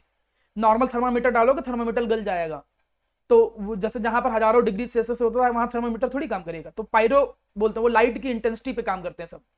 तो पायरो का मतलब हीटिंग। आप ये समझ लो कि किसी मॉलिक्यूल के आगे अगर पायरो लगा है तो उस मॉलिक्यूल का मॉलिक्यूलर फॉर्मूला डबल करना है और डबल करके वाटर निकाल देना है। देखो यही लिखा है 2 मॉलिक्यूल माइनस वाटर। जब ये 2 मॉलिक्यूल माइनस वाटर करते हो तो पायरो नाम आ जाएगा। तो जैसे ये है फास्फोरस, अब मैं फास्फोरस का डबल कर रहा हूं, इसको तो डबल करो। देखो यहाँ देखना, अभी अब लिखना मत, अभी सब लोग यहाँ देखो। H3PO3 को डबल करो तो डबल किए तो कितना आया H6P2O6, इतना आया। इसमें से वाटर घटाओ, मतलब डबल करके वाटर घटाना है। तो वाटर जब घटाओगे तो 2 हाइड्रोजन कम हो गए तो क्या आया H4P2O5। तो फॉर्मूला क्या आया, मतलब तुमने 2 डबल किया, डबल करने के बाद वाटर घटाया, जैसे वाटर घटाया तो H4P2O5 फॉर्मूला आया। और जो मॉलिक्यूल था उसी के आगे बस पायरो लगा दोगे। मतलब ये फॉर्मूला किसका है, ये है पायरोफॉस्फोरस एसिड का, पायरोफॉस्फोरस एसिड का, पायरोफॉस्फोरस एसिड का। और इसका डबल करके तनिक अगर घटाओ तो देखो क्या आएगा, इसमें अगर डबल करके घटाओगे तो देखो क्या आएगा। डबल करोगे तो H3PO4 है, इसका डबल करोगे तो H6P2O8, माइनस वाटर करोगे तो क्या आ जाएगा फॉर्मूला H4P2O7। तो ये फॉर्मूला यहाँ पर क्या है H4P2O7। अब ये जो फॉर्मूला आया है इसके आगे भी वही पायरो वर्ड ही लगा दोगे, तो चूंकि इक था तो यहाँ पर पायरोफॉस्फोरिक आ जाएगा, पायरोफॉस्फोरिक आ जाएगा। तो 4 तो याद हो गए ना, कोई बहुत कठिन तो नहीं है। एक फास्फोरस, एक फॉस्फोरिक, एक अर्थो उन्हीं को कहते हैं। डबल करके वाटर निकालेंगे तो पायरोफॉस्फोरस या पायरोफॉस्फोरिक। तो ये 4 तुमको याद हो गए नाम, ठीक। नाम याद रहेंगे तब तुम फॉर्मूला लिख पाओगे, नाम और फॉर्मूला याद रहेगा तभी तो स्ट्रक्चर बना पाओगे। पता चला किसी का स्ट्रक्चर कहीं जरूरत पड़ रहा है, तो फॉर्मूले नहीं याद आ रहा तो स्ट्रक्चर बनाओ भैया किसका, और नाम ही नहीं किसी का कंफर्म है। तो अब ये नहीं है कि एग्जाम के टाइम तुम उठे और रट के चले जा रहे हो कि पायरोफॉस्फोरस एसिड H4P2O5 और इतने तुम टैलेंटेड हो कि पूरा केमिस्ट्री का एग्जाम पढ़ के जाओगे तुमको याद भी रहेगा ये चीज। अब पी के आगे 2 लिखा था कि 1 लिखा था, कैसे, या तो तुम 1000 बार तो रिवाइज करो। तो इसलिए एक टेक्निक लगा के याद करने की कोशिश करो। अब नेक्स्ट देखो, यहां पर अब 2 वर्ड हैं, एक है हाइपो, एक है मेटा। तो इसका ऑक्सीडेशन नंबर कितना है +3। तो यहां पर ऑक्सीडेशन नंबर निकालो पहले। देखो यहां ऑक्सीडेशन नंबर निकालोगे तो +3 + x + 2 - 2 = 0। तो ऑक्सीडेशन नंबर कितना निकला, ये निकला 1, यहां पे निकला +1। यहां पे निकालो +1 x 3 - 2 = 0। तो इधर -6 +5 आ रहा है क्या यहाँ पे, ठीक। मेटा का मतलब तुम ऐसे याद रखो, मेटा का मतलब नॉर्मली जब वाटर मॉलिक्यूल निकाल दो, अगर नॉर्मली वाटर मॉलिक्यूल निकाल दो, किसी से भी नॉर्मली वाटर मॉलिक्यूल निकाल दो, जो भी फॉर्मूला से नॉर्मल वाटर मॉलिक्यूल निकाल दो तो मेटा नाम आ जाएगा। मेटा का मतलब जैसे ये था, अब इसमें से तुम नॉर्मल वाटर मॉलिक्यूल निकाल दो, नॉर्मल वाटर मॉलिक्यूल निकाला तो एक H2O निकला तो एक H ही बचा, और PO2 नहीं, हाँ 4 था ना, सॉरी ये गलत कर दिया मैंने। ऐसा इसमें करोगे तो वही HPO2 आ जाएगा, HPO2 का फॉर्मूला फिर वही आ जाएगा मेटाफॉस्फोरस। और मेटाफॉस्फोरिक बनाना है तो इसमें से वाटर निकाल दो। वाटर निकाल देने का मतलब जैसे एक H2O निकालोगे तो एक H बचेगा, एक P बचेगा, एक 3 बचेगा। तो मेटा वर्ड जब एक ही वाटर मॉलिक्यूल निकाला जाए तो मेटाफॉस्फोरिक एसिड। डबल करके वाटर निकालोगे तो पायरो, डायरेक्ट वाटर मॉलिक्यूल निकाल दोगे तो मेटा आ जाएगा। और हाइपो एक्चुअली तब यूज किया जाता है जब कोई लोअर ऑक्सीडेशन नंबर में, देखो नीचे लिखा भी है oxidation number lower. Generally oxidation number +3 होता है, लेकिन उसी का ही एक ऑक्सो एसिड बनाओ जिसमें उससे भी कम ऑक्सीडेशन नंबर हो, तब वहां पे हाइपो वर्ड यूज होता है। हाइपो का कोई ट्रिक नहीं है, मतलब उसका कोई खास फॉर्मूला नहीं है। रूल यही कहता है कि जो ऑक्सीडेशन नंबर जिसका लोवेस्ट है, अगर उससे भी कम, जनरल वाले से भी अगर कम ऑक्सीडेशन नंबर में कोई हो तो उसके लिए हाइपो वर्ड लगा दिया जाता है। तो ओवरऑल जितने भी वर्ड बन रहे थे वो सारे मैंने बताया। अस पहले नॉर्मल वाले 2 हो गए, +3 +5, उसमें से अस जिसमें +3 है, इक जिसमें ज्यादा है। अर्थो उन्हीं के आगे लगाया जा सकता है, लगाओ या ना लगाओ, तो अर्थो फास्फोरस बोलो चाहे अर्थो फास्फोरिक बोलो, या केवल नॉर्मल बोलो फास्फोरस फास्फोरिक। डबल करके जब आप वाटर मॉलिक्यूल निकालोगे तो पायरो वर्ड लग जाएगा, केवल वाटर मॉलिक्यूल निकालोगे तो मेटा वर्ड लग जाएगा, और जो ऑक्सीडेशन नंबर है उससे जस्ट कम वाला ऑक्सीडेशन नंबर वाला जो ऑक्सो एसिड होता है उसके लिए हाइपो वर्ड लगाया जाता है। इस इतने कॉन्सेप्ट की बेसिस पे अब अगर तुम ऐसे लिख लिख के थोड़ा बहुत प्रैक्टिस करके नाम याद करोगे तभी केवल नाम याद हो सकते हैं, और अगर नाम नहीं याद होंगे तो तुम्हें कुछ नहीं याद होगा। कुछ नाम जैसे फॉस्फोनिक लिखा है तो फॉस्फोनिक उसका कॉमन नेम है। अब कॉमन नेम तुम ऑर्गेनिक में भी तुमको बताया हूं मैं कि यार वो तो तुमको याद ही करना पड़ता है कि कॉमन नेम याद ही करना पड़ेगा। अब देखो जैसे यहां देखो स्ट्रक्चर, अब इस स्ट्रक्चर पे आओ, स्ट्रक्चर में देखो क्या है, हाइपोफॉस्फोरस, अर्थोफॉस्फोरस, अर्थोफॉस्फोरस का मतलब नॉर्मल फॉस्फोरस, अर्थोफॉस्फोरिक का मतलब नॉर्मल फॉस्फोरिक, नॉर्मल फॉस्फोरिक ये होता है और नॉर्मल फॉस्फोरस ये होता है। पायरो का मतलब डबल करके वाटर मॉलिक्यूल निकालोगे तो ये हो गया, और हाइपो का मतलब उससे कम वाला। और मैं एक बात बता दूं, जितने स्ट्रक्चर तुम यहां देख रहे हो 4, यही 4 रिपीटेड आते हैं, ज्यादा आते भी नहीं है। ये नहीं कि जितने बन सकते हो कुछ पूछ लेगा, आप एक बार पिछले प्रीवियस में जाके देखो, ऐसे ही क्वेश्चन आते हैं, से ज्यादा भी नहीं आता है। अब रहा स्ट्रक्चर कैसे बनाएंगे, तो स्ट्रक्चर बनाने का फिर से वही रूल, थोड़ा ध्यान समझिएगा। मैं कुछ रूल्स ऊपर लिख दे रहा हूं, उसी रूल्स की बेसिस पे चलोगे, ठीक है। आप पहले ये याद रखो कि यहां पर जो फॉस्फोरस होगा मैक्सिमम 5 बॉन्ड बनाइएगा, ठीक है। मैक्सिमम उसके जो बॉन्ड बनाएंगे आप लगभग आप ये याद रखिएगा, मैक्सिमम बॉन्ड 5 बनाता है फॉस्फोरस, मैक्सिमम वैलेंसी 5 शो करता है, ठीक है। एक्सटेंडेड वैलेंसी कर सकता है, लेकिन यहां पर ऑक्सो एसिड में मैक्सिमम 5 बॉन्ड बनाएगा। दूसरा रूल, एक फॉस्फोरस डबल बॉन्ड के साथ एटलीस्ट तो होगा ही होगा, एटलीस्ट एक फॉस्फोरस डबल बॉन्ड के साथ तो होगा ही होगा।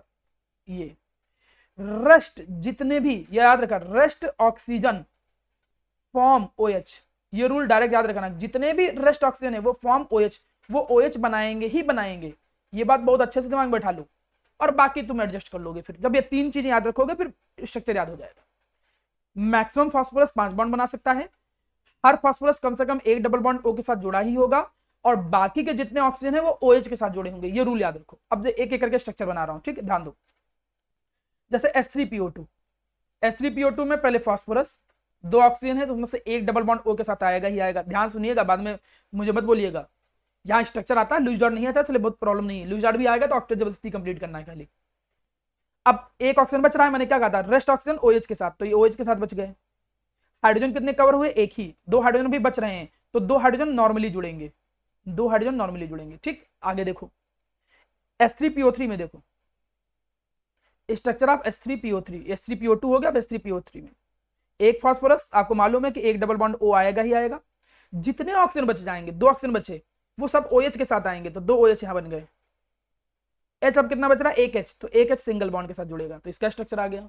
अगला स्ट्रक्चर देखो, नेक्स्ट स्ट्रक्चर किसका है, H3PO4 का। H3PO4 का मतलब अर्थोफॉस्फोरिक या केवल फॉस्फोरिक। सेम वही रूल कि भाई P डबल बॉन्ड O, एक डबल बॉन्ड O देना है आपको, बाकी जितने बचेंगे O, 3 O बच रहे हैं तो तीनों OH के साथ, जितने बच रहे हैं वो तीनों OH के साथ, ठीक है। और आपको ये मालूम है कि फास्फोरस मैक्सिमम बॉन्ड 5 बना सकता है, 5 बन गए, और H भी नहीं बचे, H भी कवर हो गए, तो कोई मतलब धर्म संकट वाली बात भी नहीं आई। अगला फॉर्मूला देखो, H4P2O7। अब इसका स्ट्रक्चर कैसे बनाएंगे, 2 फास्फोरस है तो दोनों फास्फोरस अलग अलग बना लिया जी। आपको मालूम है कि हर फास्फोरस को एक डबल बॉन्ड O देना ही देना है, बिल्कुल दे दिया हमने डबल बॉन्ड O। जितने ऑक्सीजन बचे, कितने बचे ऑक्सीजन, बचे हैं ऑक्सीजन 2 हटा दिए तो 5 में से जितने ऑक्सीजन है वो OH के साथ जुड़ेंगे, लेकिन पहले 4 को OH के साथ मैनेज करो, तो एक OH इसको दे दिया, एक OH इसको दे दिया, जो 4 ऑक्सीजन बचे पहले उनको OH के साथ मैनेज करो। अगर हम बाकी एक ऑक्सीजन और बच गया उसको भी OH के साथ किसी को दे देंगे तो ये आपस में बॉन्ड नहीं बना पाएंगे, दे तो देते हैं हम लेकिन आपस में बॉन्ड नहीं बना पाएंगे। इस वजह से मजबूरी के कारण ये जो बाकी का ऑक्सीजन है वो इन दोनों को जोड़ने का काम करता है।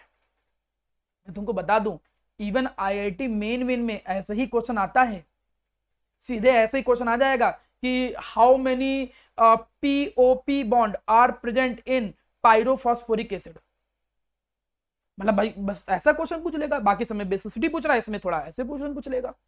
टिक करना होगा कि बताओ पायरोफॉस्फोरिक एसिड में how many POP bond they are there, तो एक ही POP बॉन्ड है, मतलब बीच में जो ऑक्सीजन ब्रिज का काम कर रहा है, कितने bridge oxygen atom are there, how many bridge oxygen atom are there, तो ऐसे आ जाएगा। अब लगभग स्ट्रक्चर तुम समझ गए हो, मुझे बस 5 मिनट और चाहिए, देन यू आर फ्री। एक बात सुन प्यारा बेटा, बड़ी इंटरेस्टिंग बात है, 5 मिनट नहीं थोड़ा सा टाइम और लगेगा, लेकिन अब मैं क्वेश्चन भी डिस्कस करने हो जाएंगे फिलहाल। एक बड़ी इंटरेस्टिंग बात यह है, बेसिसिटी का मतलब क्या होता है? कोई बताएगा बेसिसिटी का क्या मतलब था? अभी बताया था फरहान, बेसिसिटी का क्या मतलब होता है? Number of OH sir number of OH ions. यार अजीब, Number of basicity number of H ions. Plus ion होगा। नंबर ऑफ एक्सटेंस है।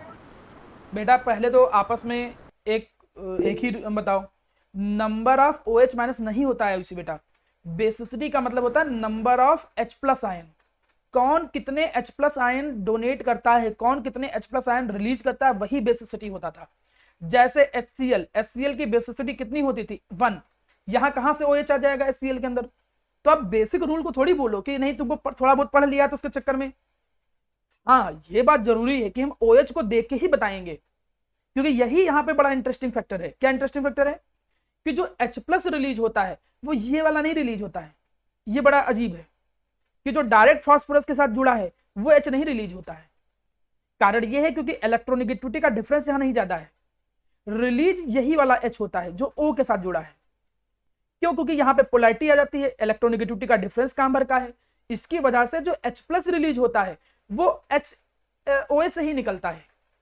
लेकिन अब ये एक अच्छा पॉइंट है, इस पॉइंट पे आप टीचर से डिस्कस भी कर सकते हो।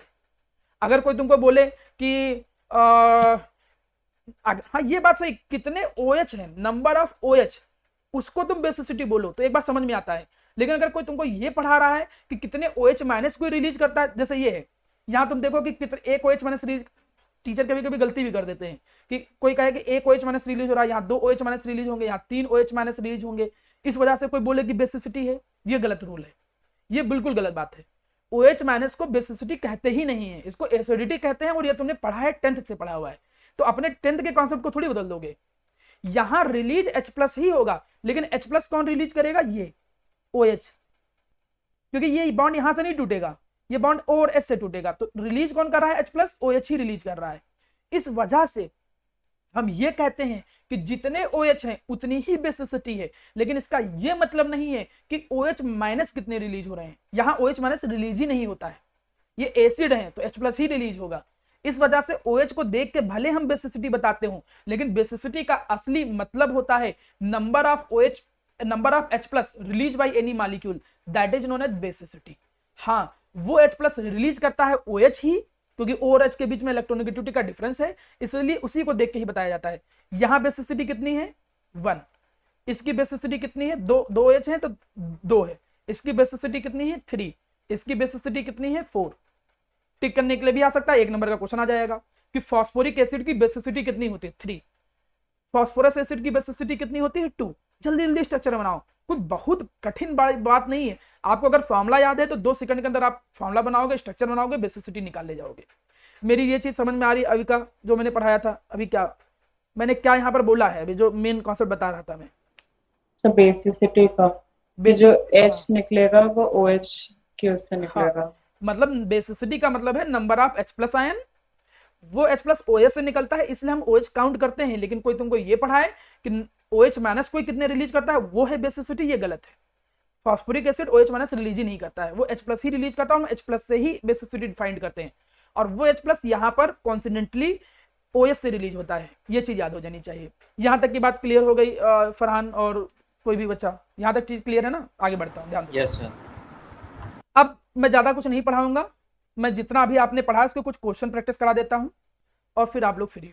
थोड़ा लगे भी तो कि कैसे क्वेश्चन आते हैं, बीच बीच में क्वेश्चन तो मैं बता भी रहा था, लेकिन अब कुछ एक्स्ट्रा क्वेश्चन प्रैक्टिस करा देता हूँ। जैसे ये क्वेश्चन है, नाइट्रोजन एक्सिबिट +5 ऑक्सीडेशन स्टेट, लेकिन इसके बावजूद भी पेंटाहालाइड नहीं बनाता है। आंसर बताओ। नाइट्रोजन +5 ऑक्सीडेशन स्टेट शो कर सकता है, लेकिन पेंटाहालाइड नहीं बनाता है, क्यों? बताओ। डी ऑर्बिटल नहीं होता सर? हाँ तो ये बोलो डी ऑर्बिटल नहीं। Very good, absence of d orbital, क्योंकि नाइट्रोजन के पास डी ऑर्बिटल अब्सेंट होता है, so can not extend their valency, अपनी वो वैलेंसी एक्सटेंड नहीं कर सकता है, इसलिए पेंटाहालाइड नहीं बनाता है। नेक्स्ट क्वेश्चन, pH3 का बॉइलिंग पॉइंट NH3 से कम क्यों होता है? जिससे मैं पूछूं अच्छा कोई भी एक बता दो, PS3 का बॉइलिंग पॉइंट NH3 से कम चाहिए होता है। क्या? क्योंकि उसमें स्ट्रॉन्ग हाइड्रोजन बॉन्डिंग होती है। हाँ, just because that in between ammonia molecule hydrogen bonding is present. मतलब ये जो अमोनिया के मालिक्यूल होते हैं ये हाइड्रोजन बॉन्ड क्या करते हैं मेरा बच्चा, बनाते हैं। मैं अभी इसका वो भेज दूंगा PPT, मतलब वो PDF फाइल बना के, ठीक है, तो आप उससे देख सकते हो। They form hydrogen bond, ammonia hydrogen bond form कर सकते हैं, can form hydrogen bond, but phosphine PS3 can't form hydrogen bond, ये हाइड्रोजन बॉन्ड नहीं बना सकता है। और आपको मालूम है कि मॉलिक्यूल के बीच में किसी भी तरीके का फोर्स होगा तो बॉइलिंग पॉइंट ज्यादा होगा, इसलिए अमोनिया का बॉइलिंग पॉइंट फॉस्फीन से ज्यादा होता है। अगला क्वेश्चन, ये क्वेश्चन क्लास 11 का है। Why the pentahaloid are more covalent than trihalide? मतलब PCl5 हो गया और PCl3 हो गया, तो ये क्यों ज्यादा मोर कोवेलेंट है, बताइए कोई आंसर। क्लास 11 पढ़ के आए सभी लोग, पढ़ाया था मैंने केमिकल बॉन्डिंग में, तो ये तो बता दो यार, तुम लोग क्लास 11 पास हो। सर फजांस सर हाँ ठीक है, यस सर, ऑक्सीडेशन डिस्टिंक्शन से स्टेट जो होता है, सर हाँ फजांस रूल बिल्कुल लगेगा। बिल्कुल सही मानस, तुमने दिल जीत लिया बेटा आज। ठाकुर मानस तुम ही बताए हो क्या आंसर, और श्रेयांश बताया ना। हाँ सर। अरे यार, मैं ठाकुर मानस सिंह बेकार है। श्रेयांश तुमने दिल जीत लिया बेटा, ठीक, मैं कंफ्यूज हो गया था। तो अब यहाँ पर देखो, पेंटाहालाइड में यहाँ फजांस रूल लगता था, क्लास 11 में सब लोगों को मैंने पढ़ाया था फजांस रूल। फजांस रूल ये कहता था कि जितना ज्यादा पॉजिटिव चार्ज होता है या जितना ज्यादा ऑक्सीडेशन स्टेट होता है, कोवेलेंट करैक्टर उतना ज्यादा आता है, क्योंकि वो इलेक्ट्रॉन क्लाउड को उतना खींचता है। यहाँ पर ऑक्सीडेशन स्टेट +5 है, यहाँ पर ऑक्सीडेशन स्टेट +3 है, तो +5 क्लोराइड आयन जो है उनका इलेक्ट्रॉन क्लाउड खींचेगा, इसलिए मोर कोवेलेंट करैक्टर क्रिएट होगा। तो आप आंसर यही लिखोगे बस, ड्यू टू फजान रूल्स, और ये ऑक्सीडेशन नंबर दिखा देना, दोनों के फॉर्मूला लिख के दोनों का ऑक्सीडेशन नंबर लिखा देना, और एक लाइन लिख देना ड्यू टू फजांस रूल, वो अपने आप समझ जाएंगे। Due to Fajans rule PCl5 is more covalent than PCl3। Chemical bonding का टॉपिक है, आपको पता होना चाहिए कि जिस पे ज्यादा ऑक्सीडेशन नंबर होता है उसके अंदर कोवेलेंट करैक्टर ज्यादा आता है। अगला, BiH3 is the strongest reducing agent. सारे हाइड्राइड में BiH3 ही सबसे ज्यादा रिड्यूसिंग एजेंट कौन क्यों होता है, गौर बताओ, गौर या इला में से कोई। सारे हाइड्राइड में से BiH3 ही सबसे ज्यादा strongest reducing agent. Sir hydrogen वो डिसोशिएट कर सकता है। हाँ सही है, आप कहोगे नीचे आने पे बॉन्ड डिसोसिएशन एनर्जी कम होती है, सो H can easily release, bond कमजोर हो जाता है, और जो H प्रोवाइड करता है वो ज्यादा अच्छा रिड्यूसिंग एजेंट होता है। So BiH3 can provide H very easily, BiH3 can provide H more easily to any another, जो जल्दी H प्रोवाइड करेगा वो उतना अच्छा रिड्यूसिंग एजेंट, और आपको मालूम है कि नीचे आने पे H जल्दी रिलीज होता है। अगला question, Why NH3 form hydrogen bond but PS3 cannot? मुझे बताओ विजन, NH3 हाइड्रोजन बॉन्ड बनाता है लेकिन PS3 नहीं बनाता, क्यों? नहीं आता ये। वाह, तो पता नॉर्मली होता है। हाँ फॉन आयुषिया तो बिल्कुल सही, मतलब नाइट्रोजन इज मोर इलेक्ट्रोनिगेटिव, ये ज्यादा इलेक्ट्रोनिगेटिव होता है, और केवल ओनली हाई इलेक्ट्रोनिगेटिव एलिमेंट, जो हाई इलेक्ट्रोनिगेटिव एलिमेंट होते हैं वही केवल हाइड्रोजन बॉन्ड बनाते हैं। जैसे अमोनिया, अमोनिया के अंदर नाइट्रोजन है तो यही क्या बनाता है, हाइड्रोजन बॉन्ड बनाएगा। अगला क्वेश्चन, क्वेश्चन नंबर 6, मुझे इसका आंसर अथर स्वरूप, आंसर बताओ इसका, अथर स्वरूप या हर्षकांत में से, कि जो नाइट्रोजन होता है ये इस तरीके के बॉन्ड क्यों नहीं बना सकता है। फास्फोरस तो देखो इस तरीके का एग्जिस्ट करता है बॉन्ड, लेकिन नाइट्रोजन इस तरीके का नहीं बना सकता है, but R3N does not exist. नहीं तुम बताओ रोहित। क्योंकि वो d ऑर्बिटल कंटेन नहीं करता, तो हाँ अथर भी सही था कि नाइट्रोजन के पास d ऑर्बिटल होता नहीं है, लेकिन यहाँ पर जो एक्स्ट्रा वर्ड बोलना था, d ऑर्बिटल के साथ एक्स्ट्रा वर्ड बोलना था, जो दोनों को बोलना था, वो ये कि नाइट्रोजन कैन नॉट फॉर्म, जो एग्जामिनर चाहेगा ये word, can not form p pi d pi bond, nitrogen can not form p pi d pi bond due to absence of d orbital. तो देखो जितना पढ़ाया हूं मैं उसी से क्वेश्चन क्रिएट कर रहा हूं सारे। अगला क्वेश्चन देखो, NH3 इज बेसिक, भाई BH3 is feebly basic. NH3 फिर यहां पर आ गया BiH3, बिस्मिथ ट्राइहाइड्राइड अमोनिया, ये बेसिक तो है और ये भी बेसिक है, लेकिन ये थोड़ा कम बेसिक है, मतलब लेस बेसिक है, और ये ज्यादा बेसिक है। तो अमोनिया इज हाईली बेसिक, क्यों? कौन बताएगा आंसर? अविका बोलो कुछ आंसर बताओ। मुस्कान पांडे, अविका, कोई भी आंसर बताओ। जीत कोई बताओ। हाँ ये भी सही है, down the basic character decrease, ये भी सही है। अदरवाइज आप ऐसे बोल सकते थे कि अमोनिया में नाइट्रोजन का साइज बहुत स्मॉल है, साइज स्मॉल होने के कारण इलेक्ट्रॉन डेंसिटी बहुत ज्यादा होती है, ज्यादा इलेक्ट्रॉन डेंसिटी होने के कारण इलेक्ट्रॉन डोनेटिंग नेचर हाई होता है।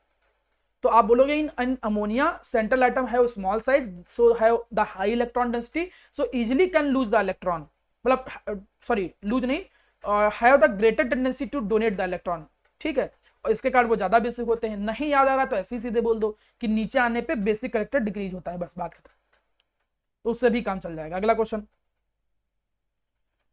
Nitrogen so catenation property less than phosphorus, catenation property क्या होता है? अफान बताओ कैटेनेशन क्या होता है, क्लास 10 का क्वेश्चन है, इसीलिए तुम पे मैं आया हूँ। Sir property to make long chains. Long chain, sir self linking capacity. Long chain की जगह पर बोलो सेल्फ लिंकेज प्रॉपर्टी, ये वर्ड ज्यादा अच्छा रहता है, कभी कोई पूछे तो सेल्फ लिंकेज बोलो। सर वो कार्बन वाले में लॉन्ग है। अरे बेटा लॉन्ग चेन का मतलब हम दूसरे के साथ कंबाइन करके लॉन्ग चेन बना सकते हैं, तो वो वर्ड थोड़ा गड़बड़ हो जाएगा ना, थोड़ा सेंटेंस शब्द नहीं रहेगा अच्छा। लॉन्ग चेन मतलब सेल्फ लिंकिंग बोलेंगे ना। हाँ लॉन्ग चेन बोलो, लेकिन self-linking सेल्फ बोलेंगे। लिंकिंग के थ्रू द सेल्फ लिंकिंग, तो सेल्फ लिंकेज प्रॉपर्टी जिन्होंने कैटेनेशन। तो नाइट्रोजन की जो सेल्फ लिंकेज प्रॉपर्टी है वो थोड़ी खराब है फास्फोरस के कंपैरिजन में, मतलब फास्फोरस के साथ इजीली कंबाइन हो जाता है, लेकिन नाइट्रोजन का बॉन्ड बहुत कम देखा होगा। तो क्यों इसका सेल्फ लिंकेज प्रॉपर्टी? सर क्योंकि नाइट्रोजन के बॉन्ड वीक होते हैं, क्योंकि एनएन सिंगल बॉन्ड वीक होता है। बेटा ये ना बोल देना नाइट्रोजन के बॉन्ड वीक होते हैं, नाइट्रोजन का ट्रिपल बॉन्ड लगता है और ये इतना स्ट्रॉन्ग बॉन्ड है सर रिपल्शन होता है इलेक्ट्रॉन्स का। यहाँ पर बोलोगे कि नाइट्रोजन का ट्रिपल बॉन्ड भले बना लो साइड बाय ओवरलैप करके, लेकिन नाइट्रोजन से बड़ी इजीली नहीं जुड़ता है, एक बन गया फिर अगला जुड़ने के लिए मना करेगा, क्योंकि नाइट्रोजन का साइज स्मॉल होता है। आप बोलोगे nitrogen have exceptionally very small size, exceptionally have very small size. Small size होने की वजह से क्या होता है? स्मॉल साइज होने की वजह से ये होता है कि इलेक्ट्रॉन डेंसिटी ज्यादा होती है, घनी होती है इलेक्ट्रॉन डेंसिटी। अब आपको मालूम है जब इलेक्ट्रॉन डेंसिटी घनी होगी और आपस में बॉन्ड बनाने के लिए दो नाइट्रोजन पास में आने की कोशिश करेंगे तो इनमें रिपल्सन लगेगा। So more electronic repulsion occur between nitrogen and nitrogen in comparison to phosphorus and phosphorus. That's why the catenation property of nitrogen is weaker in comparison to phosphorus. मतलब नाइट्रोजन की इलेक्ट्रॉन डेंसिटी इतनी ज्यादा होती है कि वो एक दूसरे के जब क्लोज आने लगते हैं तो इलेक्ट्रॉनिक रिपल्सन लगने लगता है, इसकी वजह से वो खुद के साथ जुड़ना पसंद नहीं करते हैं।